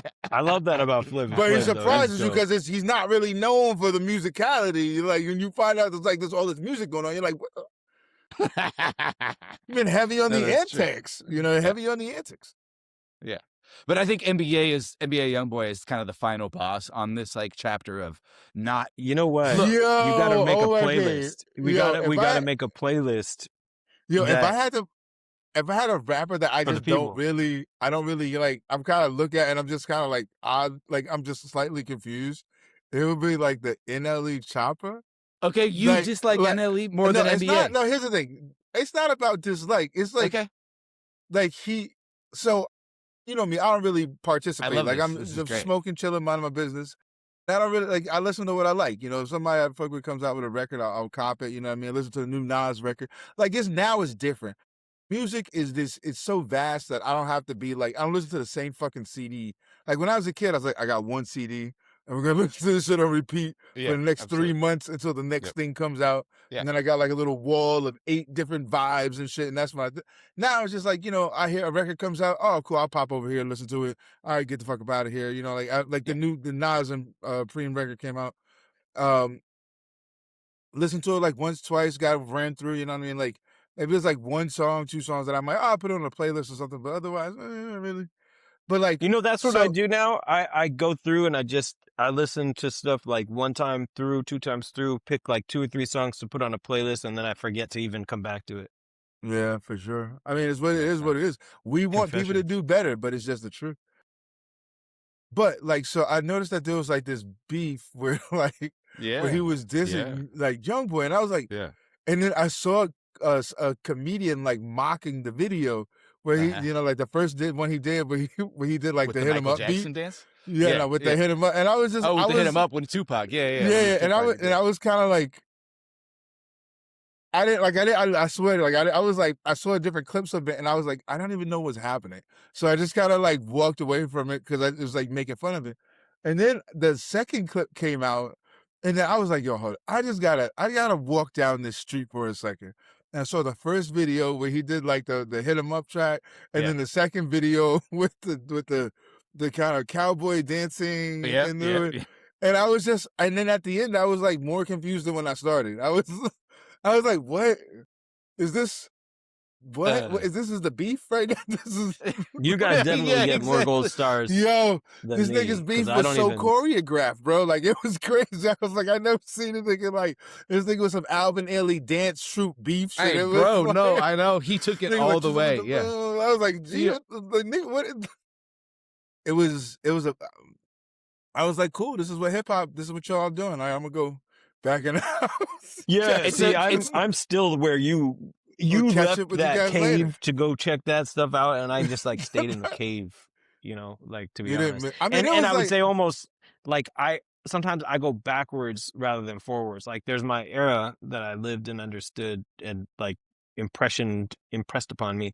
But then there's like the stuff that I knew about but wasn't old enough to understand. And then there's the stuff that kind of came after, and I'm kind of more inclined to go back than forward in a weird way. I hear that. I hear that for sure. I'm not saying it's better. I'm just saying like it is why I end up being kind of like tone deaf to like some of the shit. I think it's interesting the NBA and the NLE beef because I think it shows They just don't like acronym. That's an immediate beef right there. You know it's fucking funny that it used to be all young and little, and then it became like acronyms and like exactly. Kinda, Everybody's got the same fucking- type of name now. Yeah. Would I feel like A$AP ASAP Rocky start that? might have led the charge on that one a little bit. Yeah, Yep. I think he gets He's one of that. them first out. But see, NBA Actually, NBA is just like actually DMX. DMX what? led the charge with initials. Oh, with the acronym, yeah. He said, well, But I mean- RBX then. RBX, But then, Ayo, DLC. PM Don, bro. MC Hammer. I mean, MC yeah. anybody. Come on. But I mean, like when it was just like the thing about it is like just really big. Because I mean, the thing is like RBS. Like I'm not really sure that is exactly. No offense to anybody, but when you think I'm about not like sure who global, that is exactly. Come on, listen to the crying. Damn, bro. Yeah. I'm from New York. RBX is I'm the from New York, fucking- bro. Like I mean, I know. the thing I about it- remember But when you've we heard when we Dr. met, Dre and suck on it. I would bring Well, some West Coast shit, and you would be like, because it was funny. Like you were from New York, and I would have like things like not only Dre and Snoop kind of stuff and E40, but I'd also have like Mobb Deep, and you were like, I don't fuck with any of this. Like I don't know what you're doing. Like Yo, Mobb Deep, I'm no. like, I don't, You were like, it was just like yo, I don't even know what the fuck you're talking about. Like yeah, Mobb like Deep. this is I mean, Mobb Deep was insane. Mobb Deep was dope. Like I remember because I had the infamous like Mobb Deep wasn't part of the problem, but I feel like you they didn't were- like him at the time, but I could be wrong. because I'm actually a big well I like what Mobb is Deep it? quite a bit. What is it? Murder music? That's the third or fourth album. So Fourth I think album. by the one where they got the one with G-Rap on it. That track, like that whole record. So here's the thing about that record. love I don't G-Rap. know. But the thing that had the Quiet Yeah, Storm he's on filthy. it, like that, like I gotta appreciate the Shook ones. Like I was I'm a New York radio hip hop fan from first. Meaning Sure. like when I first got into it, like I didn't have a shit ton of access to everything. So I had a Right. lot of what was heavy on the radio. And so you would get certain things that were on the radio and it was Yeah, cool. that's- Like, but there was like first, so like I remember like I didn't have a lot of access. Like the first records I had was like Redman, There's a Dark Side. Or actually it was like Nice and Smooth, Ain't a Damn Thing Changed. Then it was like Redman, like Yeah. There's a Dark Side. Great Like there album. were certain records, Great so it wasn't like I was getting all the other Who didn't shit. want that? It was red. Remember the CD case was red? It was You crazy, sell that bro. because That back shit in the was dope. day, you go to the CD store and the rap section had literally like 110 CDs. You know what I mean? From Yeah, start to finish. exactly. And so it's like you can Exactly. flip through that in a half hour and you go, what's this red thing? This is Yeah. amazing. I got to Yeah. get that. But Yeah. there But you was know just what's like a- crazy, Eric, about that though? In Seattle, we didn't have like we had a pop station, but we didn't have a hip hop station like Hot 97 or anything Right. like So you had to that. do more So work on for it. Sundays, the college radio station, which was KCMU at the time, now it's KEXP, they had what was called Rap Attack, which later became Street Sounds. And that was your 90 minutes to 2 hours, I forget, moment where they would Nasty play. Like, that's Ness, where I heard R.I.P.. Fuji's Fuji Law. Yeah, R.I.P. to Nasty Ness, the DJ. I'm from like huge. video. Every day I came home from school, we have Ralph McDaniel's video music box. Yeah, see, we didn't have Like, that you know kind what of I mean? stuff. You We could did just have Rap watch City all on the BET, though. videos, all the different battles, Big Daddy Kane, all such like. So it was very different. Like it was being Yeah. served up to us. You know what I mean? Like there Yeah. was a filter. There was like, this is good, and the rest of the shit we don't care about. So there was certain things where it's like, yo, like Mobb Deep, like Shook Ones. Yes, it was obviously everywhere. Like no matter, you couldn't breathe without being a part of that. But the thing is, like, having the full record. Did you have the full? I didn't at the time. I Have the full record. Immediately. But I'm saying is like upon release, I had the song Shook Ones. But that's the thing. It was more like radio style. It was like, I want like getting this piece song here from and that there, one. right? I want that song. I like that song. I like that song. I like there's very few artists where I like celebrate their whole fucking catalog. Like the way it's Michael just, Bolton should be I hear celebrated. I think one of the interesting things to think about back from that era, if we're just transporting ourselves to like the early 90s and like the experience here on the West Coast and like up in Seattle, I think even more than California. It was different. It was crazy. like that shit was, you know, it was exoticized, to lack a better word, because it was so far from us, and it was all coming out of these different angles. And Seattle cats, like, for the most part, didn't care about a Seattle artist either. So we had some dope people here, but we were like, I don't want to hear it. I want to hear like New York, or I want to hear like the Bay Area or LA or whatever. Everything was exactly. And we had such a huge influence from the Bay. And it was like almost like everything had equal play over here. We were like, it didn't matter what region of the country it was. As long as it wasn't like, from here. If it was cracking, it was coming in and getting play here. But you had to seek it out. And so like the amount of attention we would plan on release dates and like arranging rides to get to Tower Records at midnight. I used to go to Tower Records at midnight. What I mean? Like every Tuesday. That's crazy. That like, your level to get it was just like so spoon fed. Like the thing is, like I'm also from a also for me, I used to work at an after school program, and there was a homie there who was like deep. And there's a lot of people around me who have been super deep into hip hop and specific artists, like, you know what I mean? So there's like people who I know would be like, yo, I got every Chino XL thing ever. And I'm, you know, at the time I'm like, who? Like, you know what I mean? Like it was just people that were they were so into things at that time that they had things that necessarily weren't crack and radio, but they were there. We had the bootleg cassettes. You know what I mean? And this is before CDs. Were a whole nother game. Yeah, so like you go out on like 3rd Avenue, whatever, like, you know, because I'm Bronx. Yeah. You go out 3rd Avenue, like they got the bootleg. You be like, I got $5. Let me get this Super Cat. Yo, and the thing for me is like I was also into dance hall. You know, I was big into like Shopper Range. Like I was at the time, like, you know what I mean, like Buju Banton. Yeah, exactly. You know what I mean, like so. Yeah, like, you know, Mad Lion. Mad Lion, but take it easy. But see, that stuff is so good. I used to be mad that I wasn't exposed more to that because whenever I heard any dancehall rap, I was like, what is this though? Because how come nobody fucks with, you're like, where can I get my like knowledge on this? Because I still need to probably go delve. That's where I'd rather do that than, no disrespect to NLE and NBA and so on, but like I'd rather go deep into the dancehall rap shit from the 90s, you know? It's a crazy thing. Like, I mean, but that's the thing. So like when it got to like Mobb Deep, it wasn't until I was like a little bit older and I was just getting a bunch of CDs. Then when a song came out like Quiet Storm with Lil' Kim on it, I was like, yo, this song is dope. I'm just gonna go buy the full CD. And I remember copping the full CD and being like, on a long ass drive, like, yo, I fuck with this. Like Mobb Deep, like it was a crazy record. Like it's one of my favorite records. Yeah, period. It literally sounded like Clouds and Lightning the whole time. Yeah, exactly. But you know what's crazy? The weird, look, if you press if you like the nigga starts with the brother starts with tick tick tick tick on the beginning of every track on that record. Like so, if you skip through it, it'll go tick tick tick. Wait, then you go to the next track, they're like tick tick tick tick tick, and then the beat starts, and the next song is like tick tick. To like I don't know why, really. Like yo, if you just go back and listen to that record, like the counting the count in for every beat is there on that. And I only noticed it because I flipped forward and you couldn't, like, some songs start distinctively, but every song, like, it started with like tick tick tick. Like, That's hilarious. just the and beat you know count that in. also goes, that's like a shout out in a way to the Shook Ones beat, which they said was the stove The gas ticker. stove on a tick Yeah. tick tick tick. But you know, first of all, what's crazy to me, like another layer to this, because again, in Seattle, there were limited exposure points. So like KCMU Rap Attack on Sunday nights was a big one.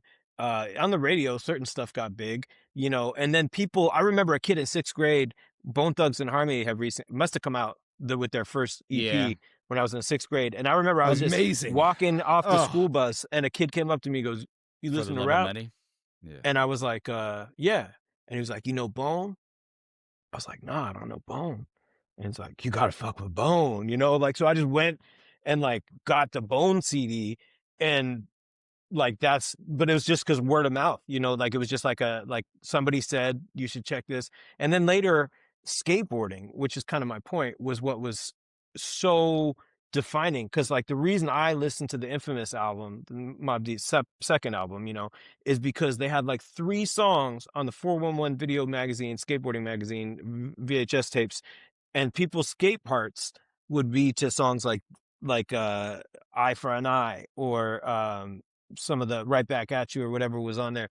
And so those things made you go, whoa, like Time for Some Action off the Redman album. Maybe Yeah, it was What the Album. time for Maybe it some was, action. yeah, that was on the, fuck, I think who's the what name of the 3 guy? albums or something like that. I don't know. Yeah, I think it was What the Album. I don't know. But that stuff, I would hear it on a skate video and it would be like, I gotta check that out. So that was one source, the Sunday night thing. And then my homie Valentine Barber, he had friends who were DJs and they would get bootleg copies or maybe original copies of mixtapes from New York. So they would come back, like they would go, like maybe travel to New York and they come back with like 10 copies of, you know, like Lazy K, or even the Bad Boy mixtapes, Bad Boy, Yeah. you know, remember when Puffy used to do like Puffy and Doo-Wop, Puffy and so-and-so, Tony Touch. Yeah, And so yeah, we'd yeah. get those DJ Clue. tapes and they would have like Wu-Tang, Mobb Deep, all this stuff. Like, and so like Fugees,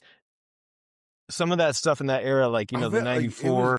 it was just all That- radio. Like, so, yeah, like, wow. Yeah, that shit was you guys wild, had to bro. work But we so wouldn't have hard known for it through other means. did. That We was did the have only to way work to for get it. it. You guys Yeah. really, it's like the people in Prague, like everybody was like, they like moving to Europe and interacting with hip hop was such a different energy than being in American interaction. Like here, that shit was just like whatever, nigga. Like everybody's a fucking rapper. Like it doesn't make a fucking Right. difference.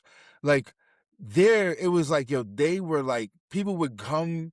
Like, you know how many people were traveling from the Czech Republic or Czechia to New York or to the States to pick up hip hop and then having the foresight to bring it back at that time. So Sure. people getting tapes and getting dubs and getting things like that sent over there, that shit was like gold. It was like audio gold. So Yeah, everybody totally. like you'll go to people and they'll be like, look at all the cassettes I still have. You know, like it was like a badge of honor to have the music versus, you know, Yeah, like and very few had it. like for me, that honestly, shit your was boy so Mickey Talls was one of disposable. the main guys. Mickey You know, when it came to Talls. having a collection. Yo, shout Mickey out to Talls. Derek, Soft Bellies, Yeah. Mickey Talls. Derek, Vic. big Derek. shout out. Major Yo. shout out. Derek. Hell yeah. What was his nickname? Smash Nasty.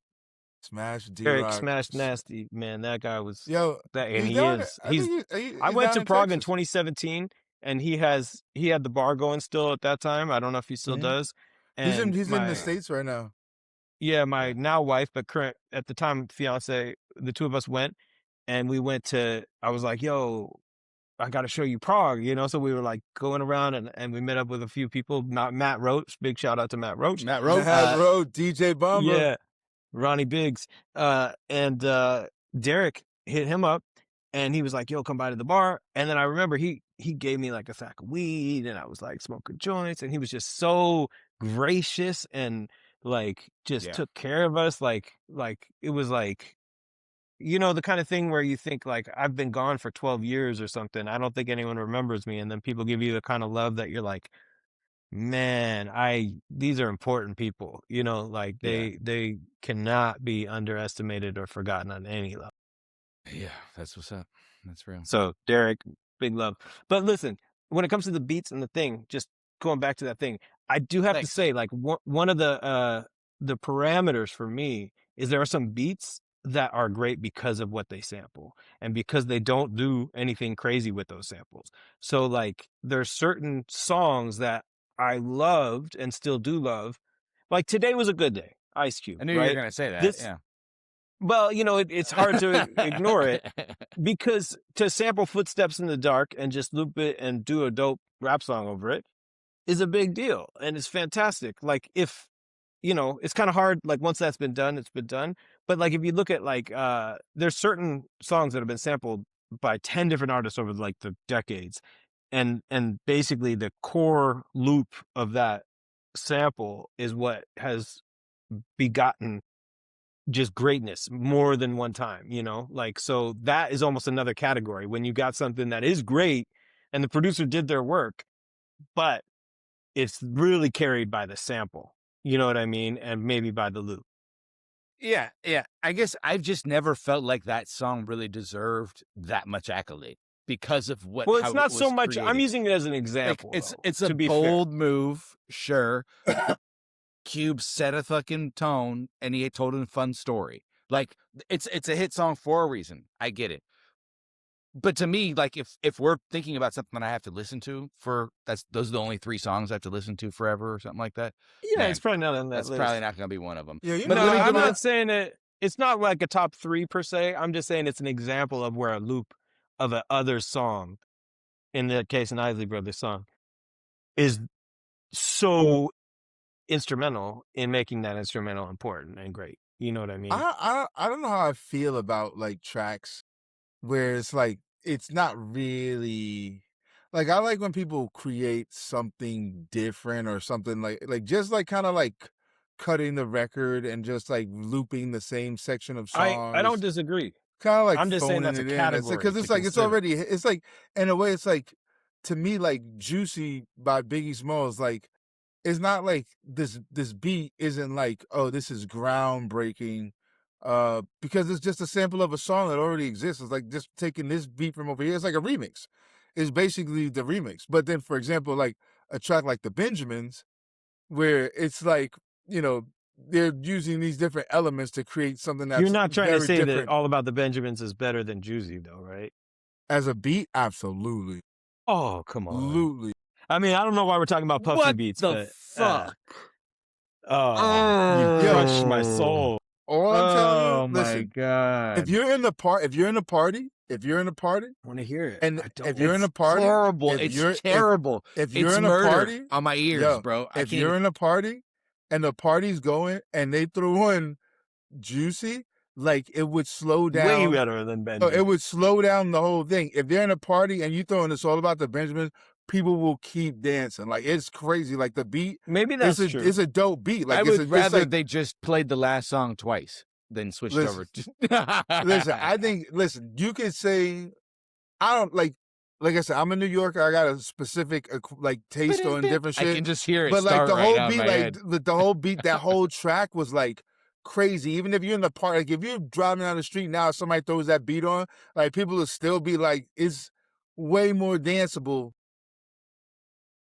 So maybe that's another category. I don't know what to tell you. Like, you know what I mean? Like, but it's more like danceable between those 2 songs. Like, for example, like if I'm there, I'm gonna throw on Nasty Girl before I would throw on the Benjamins. You know what I mean? Like there's certain things. Life After Death.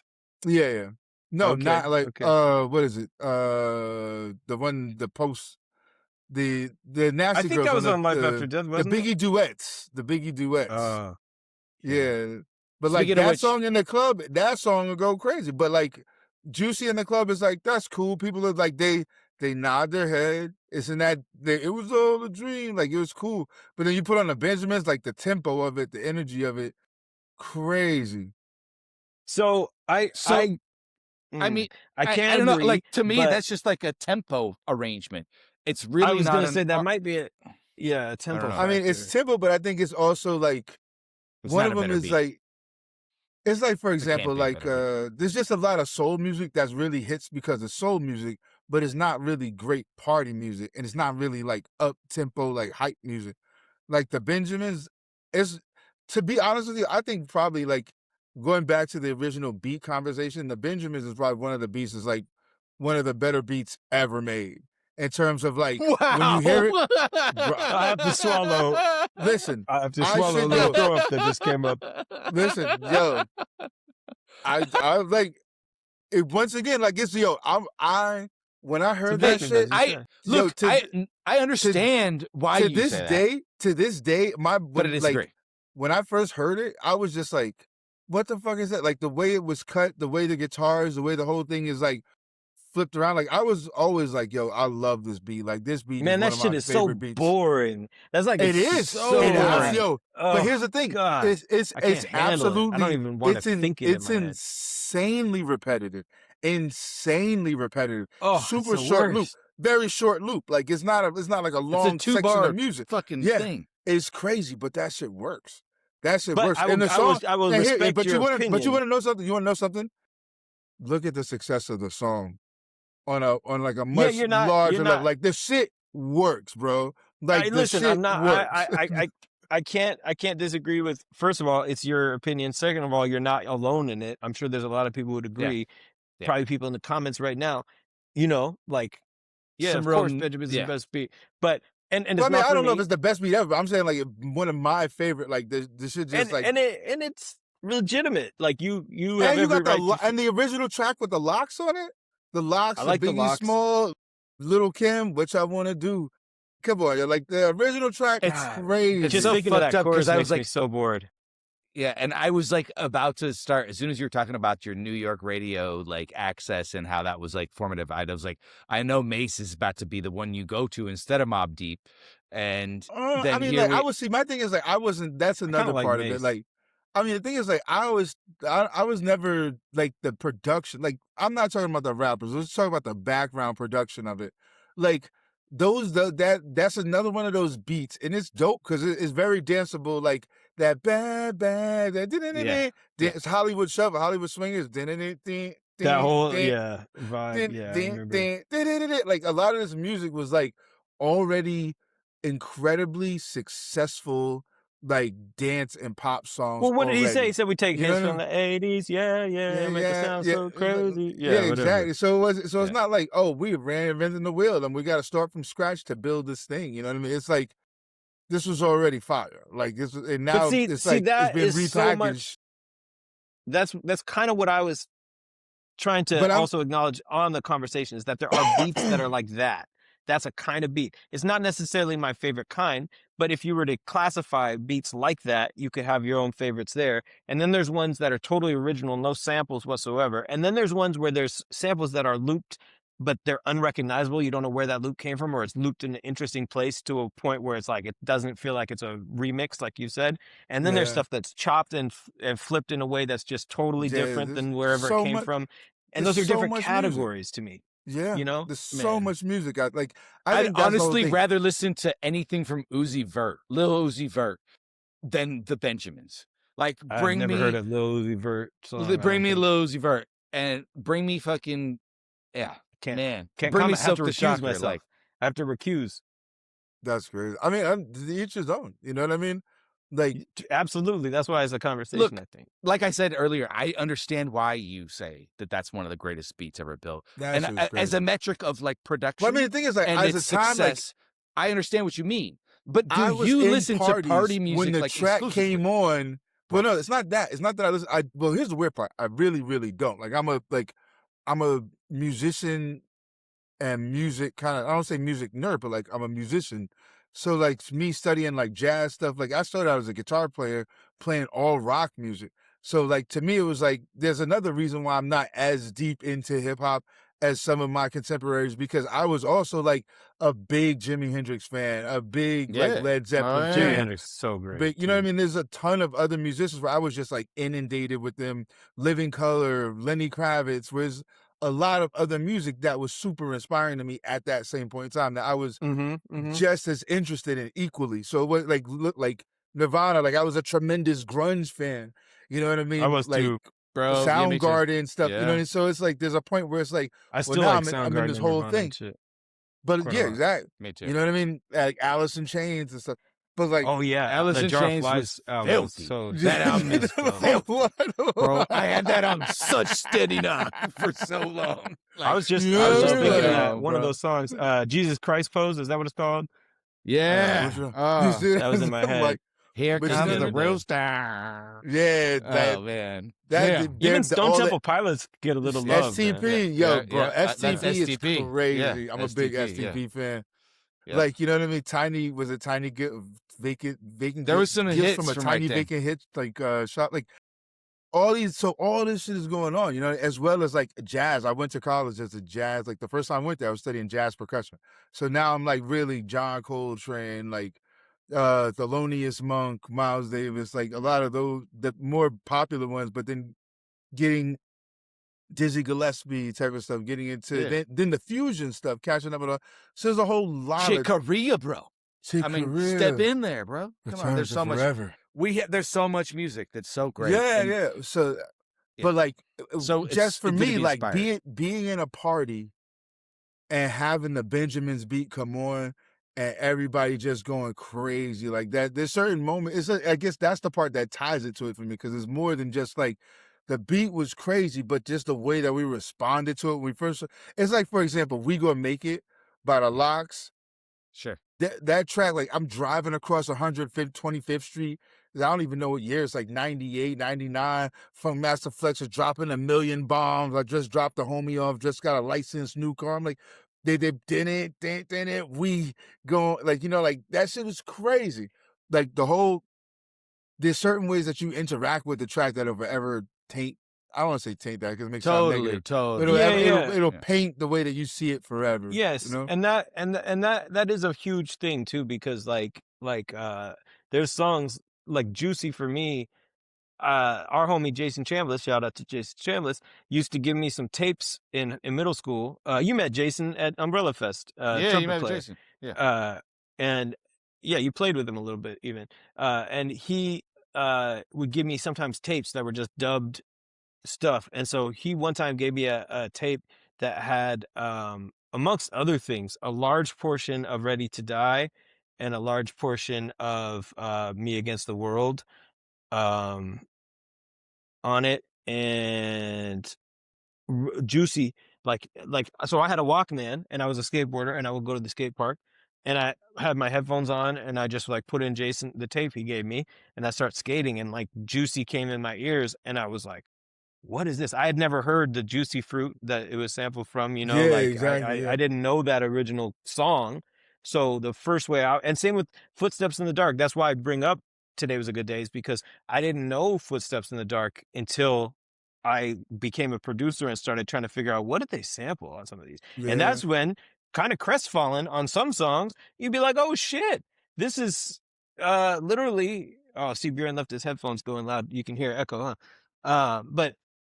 But I mean, later on, I kind of discovered like, oh, that wasn't all that much work that the producer might have put into that, you know, like granted their equipment and the, you know, culture of the time was a little bit different, but there were songs that I was like, oh, I didn't realize like it was just that loop, you know, that it was a remix, as you might have described. I will say for me personally, I'm a bigger fan of Unbelievable. Like, not so much so for the- me, but I do appreciate that. So the thing is, like, when I say interacting or getting to hear Biggie Smalls music, because the shit is like, you don't necessarily hear things in the progression that it was released. So for me, like, I heard a mixtape of Unbelievable, and that beat that shit to me was like That's Primo, crazy. right? I probably, I think but so. like that beat and the rap on it to me was way more like enjoyable than Juicy was. Because it was What about kind of Machine like Gun Funk? live that- from Bedford Stuyvesant, the livest one, representing BK to the fullest, got the fullest bastard ducking. Like, to me, and that beat, like, I was like, yo, to me, that shit stuck out in my mind way, way, way harder than Juicy. Juicy was like, all right, that's cool, little radio pop bullshit. get that out the way, and let's get to Unbelievable, and then like fuck the world, don't ask me for shit. Oh, the Everything what? you got, Oh, yeah. that was so Like I was good. like, yo, this shit is He crazy. said, like, I'm the hiccups, excuse me, flows just it move move through through me. me. Yeah. Like So I'm trees to like, branches, flows to so it's or the snow to avalanche. avalanches. Yeah, so it's like It's it was the praying mantis, deep like the deep like the Montefioricon. Montefioricon, a motherfucking rap phenomenon. Plus, I got more Glocks and texting you. I'm making high. That is next to you, bro. Yo, like that shit. Touch me, you better push me three times in the head. Yeah, like that to me. Dead. So I'm like, yeah, Juicy's cool, but like put that on, that's to me that was like the like the real shit to me. So I was like, Juicy, whatever. You know what I mean? Like it wasn't. Juicy was always like a happy-go-lucky kind of song. Yeah, like no question. But we probably spent a lot of time on Juicy, I guess. Like cold like the hole in the winter. What's the rest of that verse? Placenta. Some of the placenta. Honey feels deep in their placenta. But I loved Biggie. I think Method Man was also great on there. Yeah, but I mean, like. And when my Mac unload, I'm guaranteed another video. Ready to die while I act that way. When Bob Dukes left mine, Dukes the back and took the back way. Yeah. Oh, so good. But I mean, yeah, like, so to me, like, that's like, like, that's crazy from that beat and like flow thing. It's like, yo, that's heavy. But then, like, for I gotta like, say, the whole context. Okay, Wu-Tang. But I mean, like, that's Wu-Tang, like at that point in time, like all like all the Wu-Tang beats fucking insane because you never heard anything like that. You never you never heard mixing stuff with the samples so much. Like, you know what I mean? Like, no, it was so good. God, and this is what here. Each one was different. Each album, and this is a fun story too. Eric, maybe I've already told you this. Rob knows the story too because he was one of the characters in it. The story. Sophomore year, Rob and I both lived in this neighborhood in Seattle where we were still in the integrated busing system of our oddly diverse neighborhooded city. And we were being bused to our high school, which was like 40 fucking minutes across town. And we were riding together. And it was a Tuesday morning.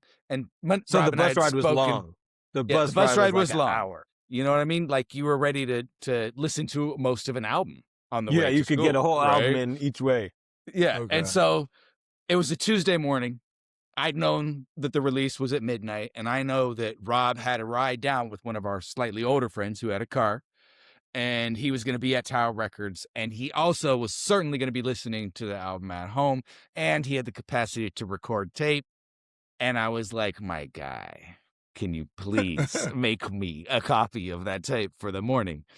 And I like had it ready. I was just ready to receive. And he like handed it off. I inserted it. Click, click. And it's just like, I just focused in and like went to the other world of Ghostface Iron Man. And I was just deep in there in this foreign new land to me. Everything, the sounds, everything was so new.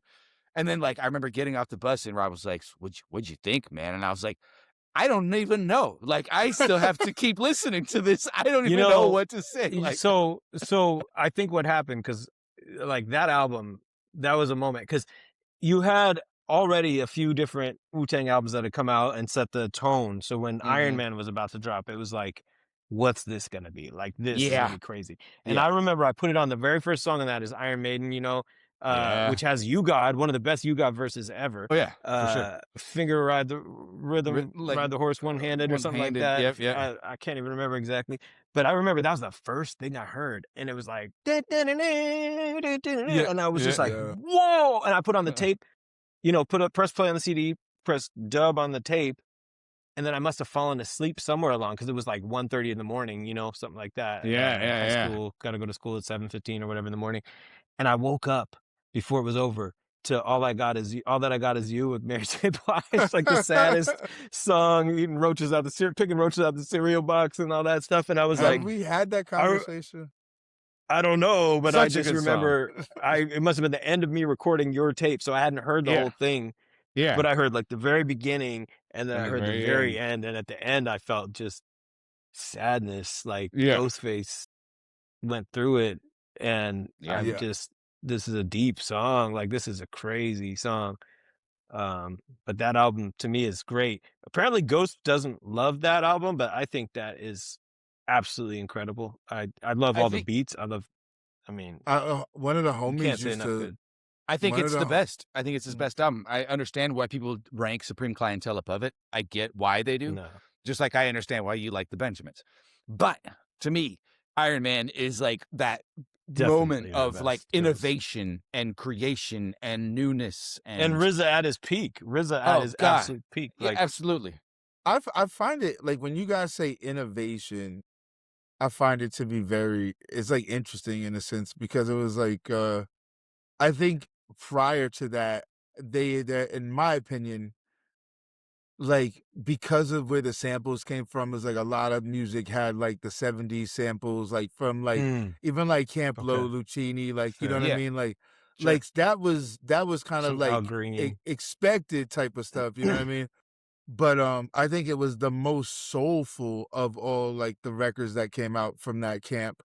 Like, it was way Fair. more like Interesting. soul, Okay. like, you know what I mean, music. Yeah. Yeah. But I think the other stuff was, to me, like, even like the first, like, you know, Into the 36 Chambers, like crazy, like the samples, More like the key Sonically. innovative. Oh samples yeah, of music. absolutely.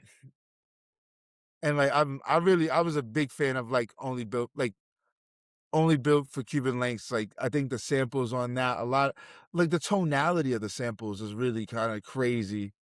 Like when he talk, like, Yeah. wow, you know what I mean? Like the What quality RZA was able of, to do with those albums in that era. So like not only Takao and the ODB album, right? The Brooklyn Zoo is crazy. That album has crazy fucking beats on it. And yeah. I I love fucking the love Return ODB's to the presence on that, 36. right? Yeah. It's great, man. Yeah. Sorry, not Brooklyn Zoo. But there's a But song, bro. but then yeah, Takao, the 30 Cuban Links, Right. and Liquid Swords, and then motherfucking Iron Man. There was this like crazy, like each one of them was for that rapper. The beats Yes. and the way that it was That's how it curated felt was to me. so that world, like that was Jizz's world you entered. And it was a part Yeah. of this universe, but it was his whole fucking planet, man. And he was showing you his reality, his landscape. And then you moved into like the Iron Man shit, and the music changed so much to me. Yeah. Like the Iron Man sound was so different than even the other early Wu-Tang's albums that it was like, oh wow, this is like a whole new thing for Ghostface to now. This is his world, right? I think it's all true, but Eric, if your point is that Iron Man was less innovative, I can't disagree because like those samples Sure. for the most part were more like standards. But like I think After the Smoke is Clear, Black Jesus, there's some songs on Iron Man that just, even if they were, because I'm trying to think of which one of those is just a doom doom doom.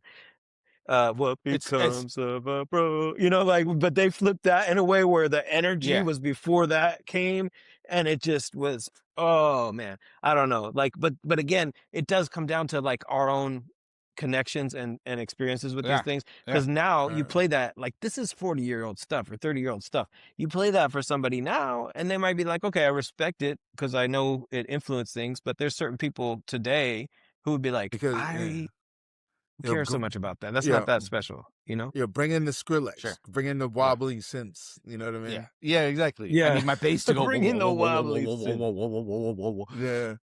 Because it's like, it's sonically, there's a lot of different things having different elements sonically that are at our disposal that we just didn't really take advantage. Yeah, well, But I the don't say take advantage or have access to. Bay and Cali is really into those beats where the bass seems like it's being run through like a bucket of sand. I don't know if you've heard some of those beats lately, but it's the Yeah, new send it to like me. bass style. And some of it's fun. Like I actually kind of like it because it's still got that a touch of the musicality of the Bay has always been interesting, right? It's always Right. been a little jazzy, a little like they've known how to have fun. All the artists out of the Bay like can have some fun from time to time, right?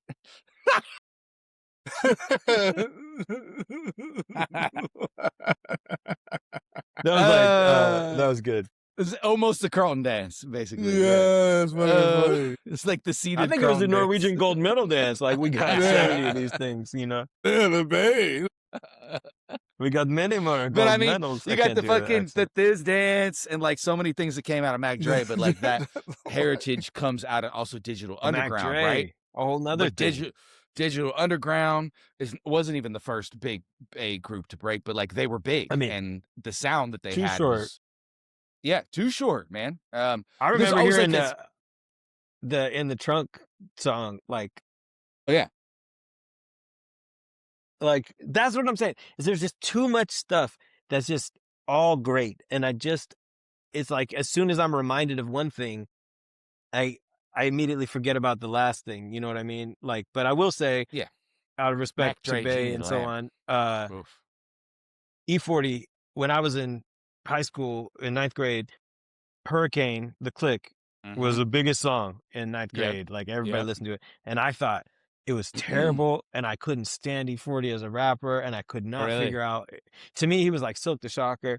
Yeah. Like it Yeah. just made no sense. I see that. And then I can see later, that. now I listen to that as one of the best songs ever. Like it's like so, and I like Be Legit. I like all the Sugar T, you know, Esophagus. D Shot. Yeah, all Down of my it. Like, esophagus. but all of it took different.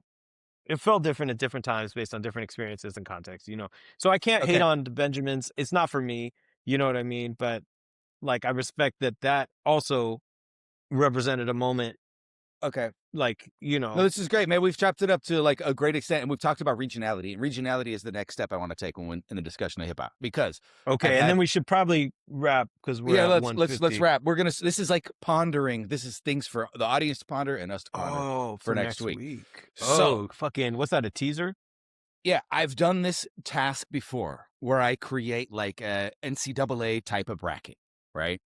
And I'll start with regionality. So I'm gonna choose 4 or 8. Start with 8 because it's hard to choose 4 out of each region, and just subdivide, the Southeast and South West, and then Midwest and East Coast, because we really don't have any music to speak of in the North Pacific Northwest. We're not part of this conversation unless you want to include the Bay. No. No. There's. I'll be honest with you. Like when I like the 4 brackets. the first Sprinkle Me was the Yeah. first E40 song that I heard, and it was Sprinkle like Me's the great. video. Yeah, I was You thought it was a joke? No, I didn't think it was a joke. I was Sprinkle just Me. more. I was like, Sprinkle it was very intriguing. I was like, this is different because of the way it's Yeah. like, yeah, how do you legalization? Like it was like the whole way he spoke was just like legalizations. yeah. I was like, this is different. Like it didn't. Like I was, I used to. So my shit was like the world was a ghetto and we was in the hood, and it just seemed like the South Bronx and that shit was the biggest thing in the world. So a lot of times you hear shit like that, you be like, yo, where the fuck are these niggas from? Like, you know what I mean? Like it didn't even add up to you that there was this other place, like, you know what I mean? Making rap music, yeah. Yeah, like this is my world. The South Bronx, Soundview, like, you know what I mean? Grand Concourse, like, 164, like East Tremont, these are my Boston, Gun Hill Road, the Bronx. And I'm still like in the Bronx, like maybe we might want to go to Brooklyn, like, nah, we'll stay in the Bronx. Like, and so we're like, these rappers are from Staten Island. Like, where the hell is Staten Island? Like, you know what I mean? Like what? It sounds crazy, but like when you're a kid, like back then the world was way bigger than it seems now. Now it's like, like, I get my phone up, I see something, but then like you're in the Bronx, you're like, yo, I don't know anyone in Staten Island. I don't know anyone who goes to Staten Island. What's even happening out? It's not a place.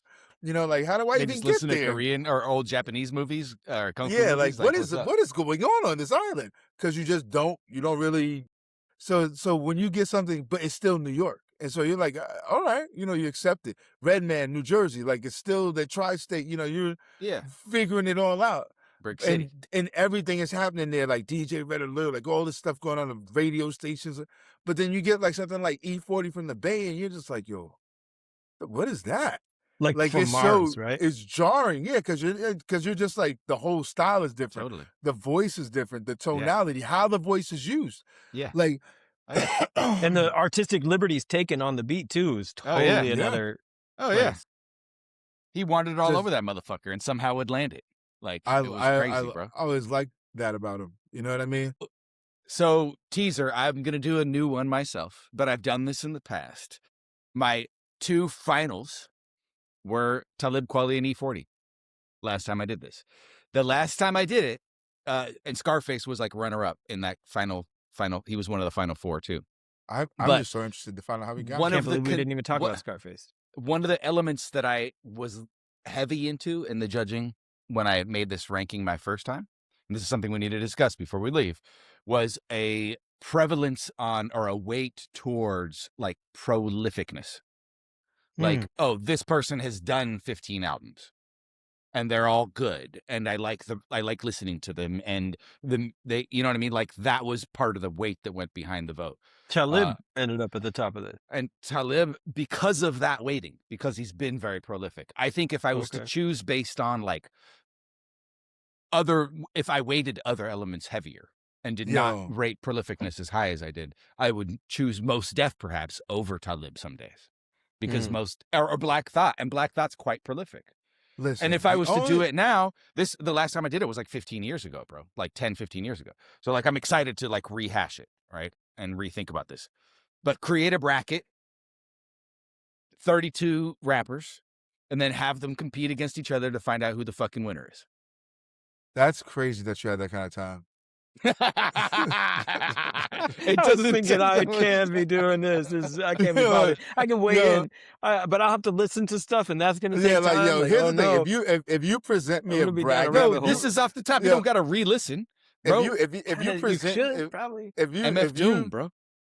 I mean, the thing is, like, it's always gonna be a struggle, because like I rate rappers like MF Doom really, really highly. Yeah, me too. But the thing is, like, at some time, there's gibberish. And when I say gibberish, it's like bars that don't really equal to anything. It's just kind of dope things to say or witty little turnabout. Yeah, like, and then funny, there's like little quip things and stuff like that. But then like you get, like, to me, like, Black Thought is, I love Black Thought. He's fucking, like, he's a different animal, but it's like, you talk about the 10,000 hours, bro. Like, this motherfucker's putting a kabillion hours. Like, he's like, it's just like, he's 2 kabillion. You know what I mean? Like, and the thing is, like, with the Roots, with the band performing, like, he wasn't a dude who was like, yo, I'm gonna go and I'm gonna do a record and I'll see you guys the next 5 years. It's like a band that's on tour, on the road, and then went off the road to be a house band for, like, you know, a TV show where they work every day, and then still doing shows and tours and stuff like that while doing the show, supporting other artists. Like, it's just that his repertoire, his ability, his connection to the shit is like, it's next level, insane. Yeah, like, it's like, it's pure yeah, greatness. like, it's. But who's Bro. okay? But here we go. But I mean, like, so nobody's the thing got is, like, time. but I mean, like, if it's like the thing where it's like, if it's kind of one of those things where it's like, it always becomes personal, because to me, it's like Common would never be at the top of any list. No. And it is not that I don't like him as a rapper. You know what I mean? I would agree. It's not that I don't think. It's just that, like, me too. And the thing is, like, I have a couple of, you know, I have a few really, really cool Common songs that I'm like, yo, this is dope from the records. I love Electric Circus. You know what I mean? Me like, too. It's a great album. It really is. Like, it gets, but at the same time, it's like, I wouldn't, like, when I think of, like, I'm sorry, but I think of people who inspire me to rap. Like, Common is like somebody who I enjoy their art, but I'm not necessarily motivated by them. You know what I mean? But then I look at somebody like Black Thought, and I'm like, damn, let me get a pen. You know what I mean? Well, like, and here's the capstone for that. Nobody's got time to create a bracket like I was describing. I mean, we could use our with AI now. We could probably ask it to do it. Yeah, we can use our AI assistant to come up with it. I just know who wins already. Mr. Mercer. I just know who wins already now, because it's been 10 years since I did this last, and the body of work that this artist has created since then just kind of backs up where they started. You're going to say Lupe, aren't you? Yeah, it's Lupe. It's unquestionably Lupe for me. I feel like you guys probably both agree on that. I like Lupe a lot. I don't know if he's my top, but I know he's not, but he's great, and he's up there for me. Drogas Wave is the best album, in my opinion. All right, so I feel like, I love Lupe as an artist for what he's done for the commercialization of non-violent rap. You know what I mean? Like prior, like there's a lot of rappers that like they out there and it's like they've killed hundreds of people in the process of making their record. You know what I mean? There's so many people died in the making of this record. Like I shot him in the face. Like it's all crazy shit. And Lupe is one of those artists that from Kick Push and on down the line to like, you know, Dumb It Down, just different stuff, Gold Chain, like there's just, you know, the cool, like the records, the perspective where it's just has allowed the art to be art.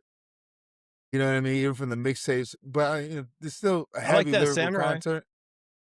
I like Samurai's American great. Terrorist. That song is crazy. that's like crazy. that aged Absolutely. extraordinarily well. It I was mean, good at first. It's good now. But I mean, when I started watching the creative process and how he was recording and making the music and the way that he made the music, it kind of like it demystified it. Like it took. See, I haven't seen that. Interesting. Yeah, like it was one of the beats. Like it was during the pandemic or something. He was doing like a bunch of beat series where he was like, you know, showing how he made these different flows and I was doing all these different parts.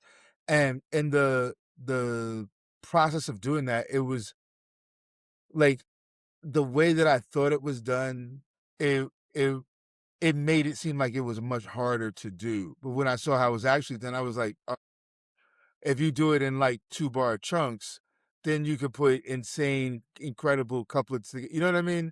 Yeah. Like you don't have when you're not thinking about it like this whole thing, and it's just like, well, this thing, that thing, and then these metaphors, and it all syncs up together verbally, and is a little bit. Yeah, I hear that.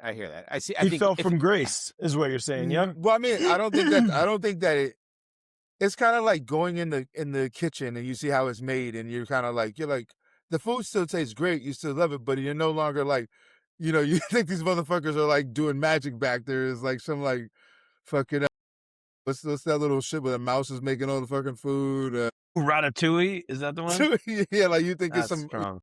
and then you come back in the kitchen, you're like, oh shit. This is not what I expected. Strong. Well, but look, it doesn't like it's still I'll be one of my favorite artists. But the thing about it is like there's like an intersection where music is still like Andre 3000. Yeah. Like, you know what I mean? So like that's just gonna be at the top of my list because it's like I respect that. I'm gonna like here's like it's pertinent to human beings. Like whether you're like a fucking important intellectual factor to me. Well, I mean, whether you're like an intellectual or a fucking layman, or, you know what I mean? Like you can still get the message. And I think sometimes with Lupe, it just flies over everybody's fucking head, and you're like, that's real cool, bro. Like, you know what I mean? Like, you know, but with Andre 3000, it's like it's always fucking like ridiculous, but he's talking in a language that makes me want to listen to What a Job This Is. You know, Devin, yeah, but Snoop, that's what and exactly. You know what I mean? Great song. Yeah, that's a great beat too. Yeah, I could hear that playing in my head. And Chonky Fire off Aquemini was going to be if I was going to pick a beat, because I remember I didn't really like OutKast. I was like a hater on OutKast for some reason, and then that's weird. People were like, "Oh, you got to fuck with OutKast." I was like, "I don't know." And then the homie Hoku back in the day, he was like, "No, you're listening to this song, damn it!" And he put on Chonky Fire off that album, one of the last songs of the album. And remember, on the second verse, it drops into the piano with like no drums for a second. That's crazy. Make Bob head his track job is to spit the fire. I don't know. I was just like, oh, what am I doing? What's wrong with me? Why am I hating? Not? And then all of a sudden I fell into an OutKast chasm and like never was able to escape. And Southern Playalistic, all of a sudden I was like, how could I have not liked this? And ATLians and like, in particular, the first 4 albums, like I feel like those really. Spodio de Dopalicious, bro. That's another one of those it's beats. Great. It's great. It's honestly, it's really catchy. It's really great, but it's like almost not my favorite. But maybe because I feel like it was so popular for Liberation. To me, Liberation's amazing. Liberation. Oh God. Yeah, but I'll say so for like ATLians and Southern Playalistic, I wasn't too like I didn't really I heard it. I liked it. I thought it was cool. I loved Elevators. Like I heard Elevators, that was always been one of Yeah, my I did favorite always like songs. Elevators. Elevators is Yeah. always crazy, but I've always Great song. What's Yep. the other one? Throw your hand. No, that's Elevators, isn't it? no, that's not Elevators. That's throw your hands don't in the care. air and wave them like you just don't care. Cool in a polar And if bear's you like toenails. pimp Oh, shit hail and the all hero that again. Talk pimp of that shit, shit. let me hear you say, oh yeah, you're. Yeah, What is like that that's it. song? Why can't I think of the name of that? I can't remember. It's a song Anyway, Southern playlist. sidetrack. Yeah, but like when it got to be like Aquemini, like that shit, like from Aquemini on, I was just been like holding my breath. Like, Yeah. you know what I mean? Yeah. Like But I Aquemini to think they me were was another really, example, kind of like Wu-Tang, though, where there was a period that they were at their best. Like, I like the double album. I like the Idlewild thing. But those first 4 albums, including Stankonia, were like greatness on a level that they never reached again, in my opinion. I love Big Boy. I love Andre, but like, I'll be honest with you. although like Dre had yo, guest verses that competed, features him. Sure. Yeah. what's the Anderson .Paak and Andre 3000? Like they released a song a few years back, and it's one of my favorite tracks I don't of know if all I've heard that. time. I might have to check for that one. But the thing is, like, I think that lyrically, like, I always find it so interesting how Andre 3000 views himself. Yeah. But lyrically, like, it's just been like nothing but growth and conceptual like expansion, in my opinion, from Yeah, the inception I to can't really now. disagree with that. Totally. I hear So you. I so agree. even like when I listen to the new stuff or like listen to the stuff on Frank Ocean stuff, you know what I mean? Like Sure, yeah. it's just like you hear it and you're like, or like when like even when you listen to like Andre with on Donda's record, you know, with Kanye, like you're still like this. It Yeah, hasn't. It in a way, I hasn't. have to take it back a little bit. Like, I mean to say, OutKast as a group, I don't think ever, like when they did the Love Below and Well, I mean, I why think can't I that Speaker was. box. Speaker I box. think that I think that if you. I think Big Boy represents the more commercial end of things, and I think Andre represents the more like That's true, because the Love Below was pretty artistic. dope, wasn't it? It was Yeah. really good. And Yeah. so like I Yeah. think they aim kind of at different markets and stuff like that. I think, Dracula's like, Wedding. yeah, like I think that it's like the whole idea is like, one is like very self-expression in terms of like, how far can I push this?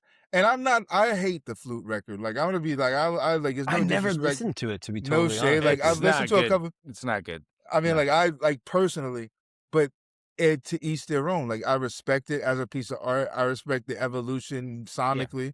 Yeah. You know what I mean? Me personally, I'm just like, it's like the greatest painter that you've ever experienced being like, you know what? I think I'm just gonna make fucking wicker baskets. And then it's like Yeah. makes these weird ass wicker baskets, and you're like, why don't you just paint, motherfucker? Like you make insane paintings. These wicker baskets suck, nigga. Like I don't know what the And there are problem some is. people who are making some pretty ill baskets Yeah. out here too. And then, So like, and then everybody you know. everybody happens upon the whisker baskets. They pick it up and they're like, "Oh, you made these? That's cool. I'll This take one is pretty great Yeah. after all. Yeah. Yeah. No, But, I like, couldn't listen to you're that like, album and because then- I didn't too much hype and too much hate. It was too much. I was pulled in too many directions. Just couldn't do it.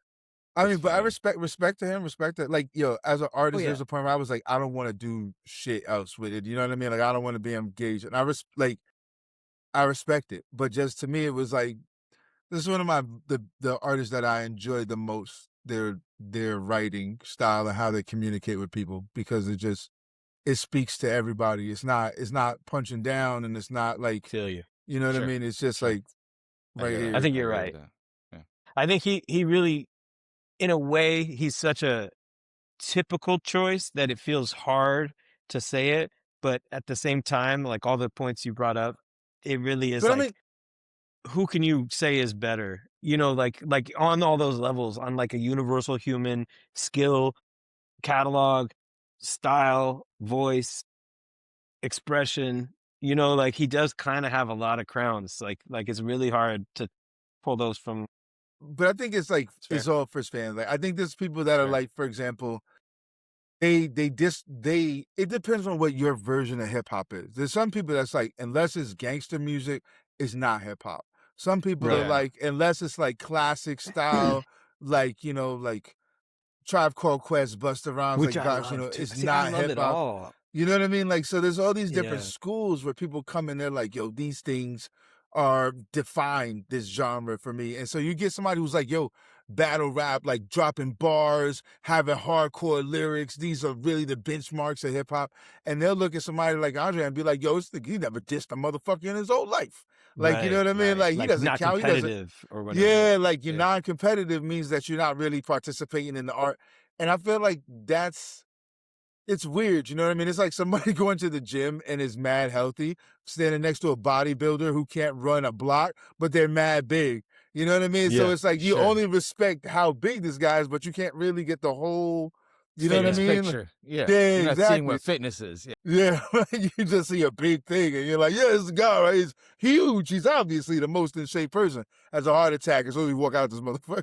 Like, Which you know what made I me mean? almost think you were going to do Arnold Schwarzenegger voice, which would be a really good way to wrap the podcast up. Because I'm thinking about the Mr. Freeze section from a couple episodes ago. That's And hilarious. we didn't even look up whether he has that costume and how much he pays. Like, I mean, I trust that it's We just true, have to believe but we it. didn't look We up have to the believe it. cost. We have to believe it. Yeah. We- But there's things to look forward to for next week because this is a huge event, a cultural event every time we drop one of these. It is. It is. No, It's a stay on your major, major toes. thing. Drop in the comment section all of your responses, audience. Who is your All of favorite them. rapper?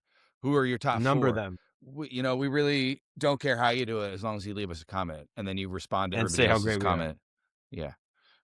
Yeah, exactly. Yeah, just make a comment and then Arnold smash that Schwarzenegger like paid for button. the Mr. Freeze costume. Oh, here we go. Yeah, facts. Come in with them.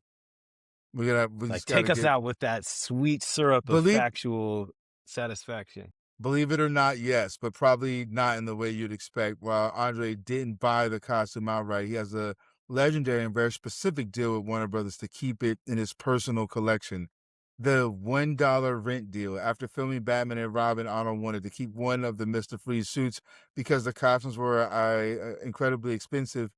Features a complex LED lighting system and weighs about 45 pounds. The studio wasn't exactly handing them out as party favors. They struck a unique legal agreement. The cost, Andre pays Warner Brothers $1 per year. The ownership yeah. Oh, sorry, not Andre. Not Yeah, see? Arnold. I like thinking of him as It's André Schwarzenegger, though. That's like, yeah. It's a mix of dyslexia and the fact that we've been talking about Yeah, Andre. I was thinking like André. So it's like, Arnold. Arnold 3000. Yeah, Arnold. I'll be rap. You know what I mean? I'll be rap. Now somebody could do an AI of an André verse with Arnold's accent, and that would be right. So so basically, $1. it pays $1 a year or just $1. The $1 is total? a token rental fee that allows Arnold to keep it in his collection or home while ensuring the legal rights remain within the studio. I So, still yep. think he lost it. That's But fucking I hilarious. love that movie because he had crazy lines like "chill out" and like "cool party" and just bangers. Like so many. Oh, But we should do this again. We should. All right, do yeah, this let's do it again This next has week. been a lot of All fun. right. Take care, you Sounds like a guys. plan. Always All good right. to see you. Be Okay. well and Like, comment, subscribe, and stay tuned. Umbrella, it's a union.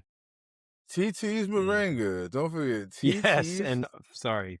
Right now we've got I mean you can fade out on that, but boom, right there, TT's right here. This is the soaps. We don't do fades, just hard cuts. All right. Yeah. Bye. Yeah. Yeah.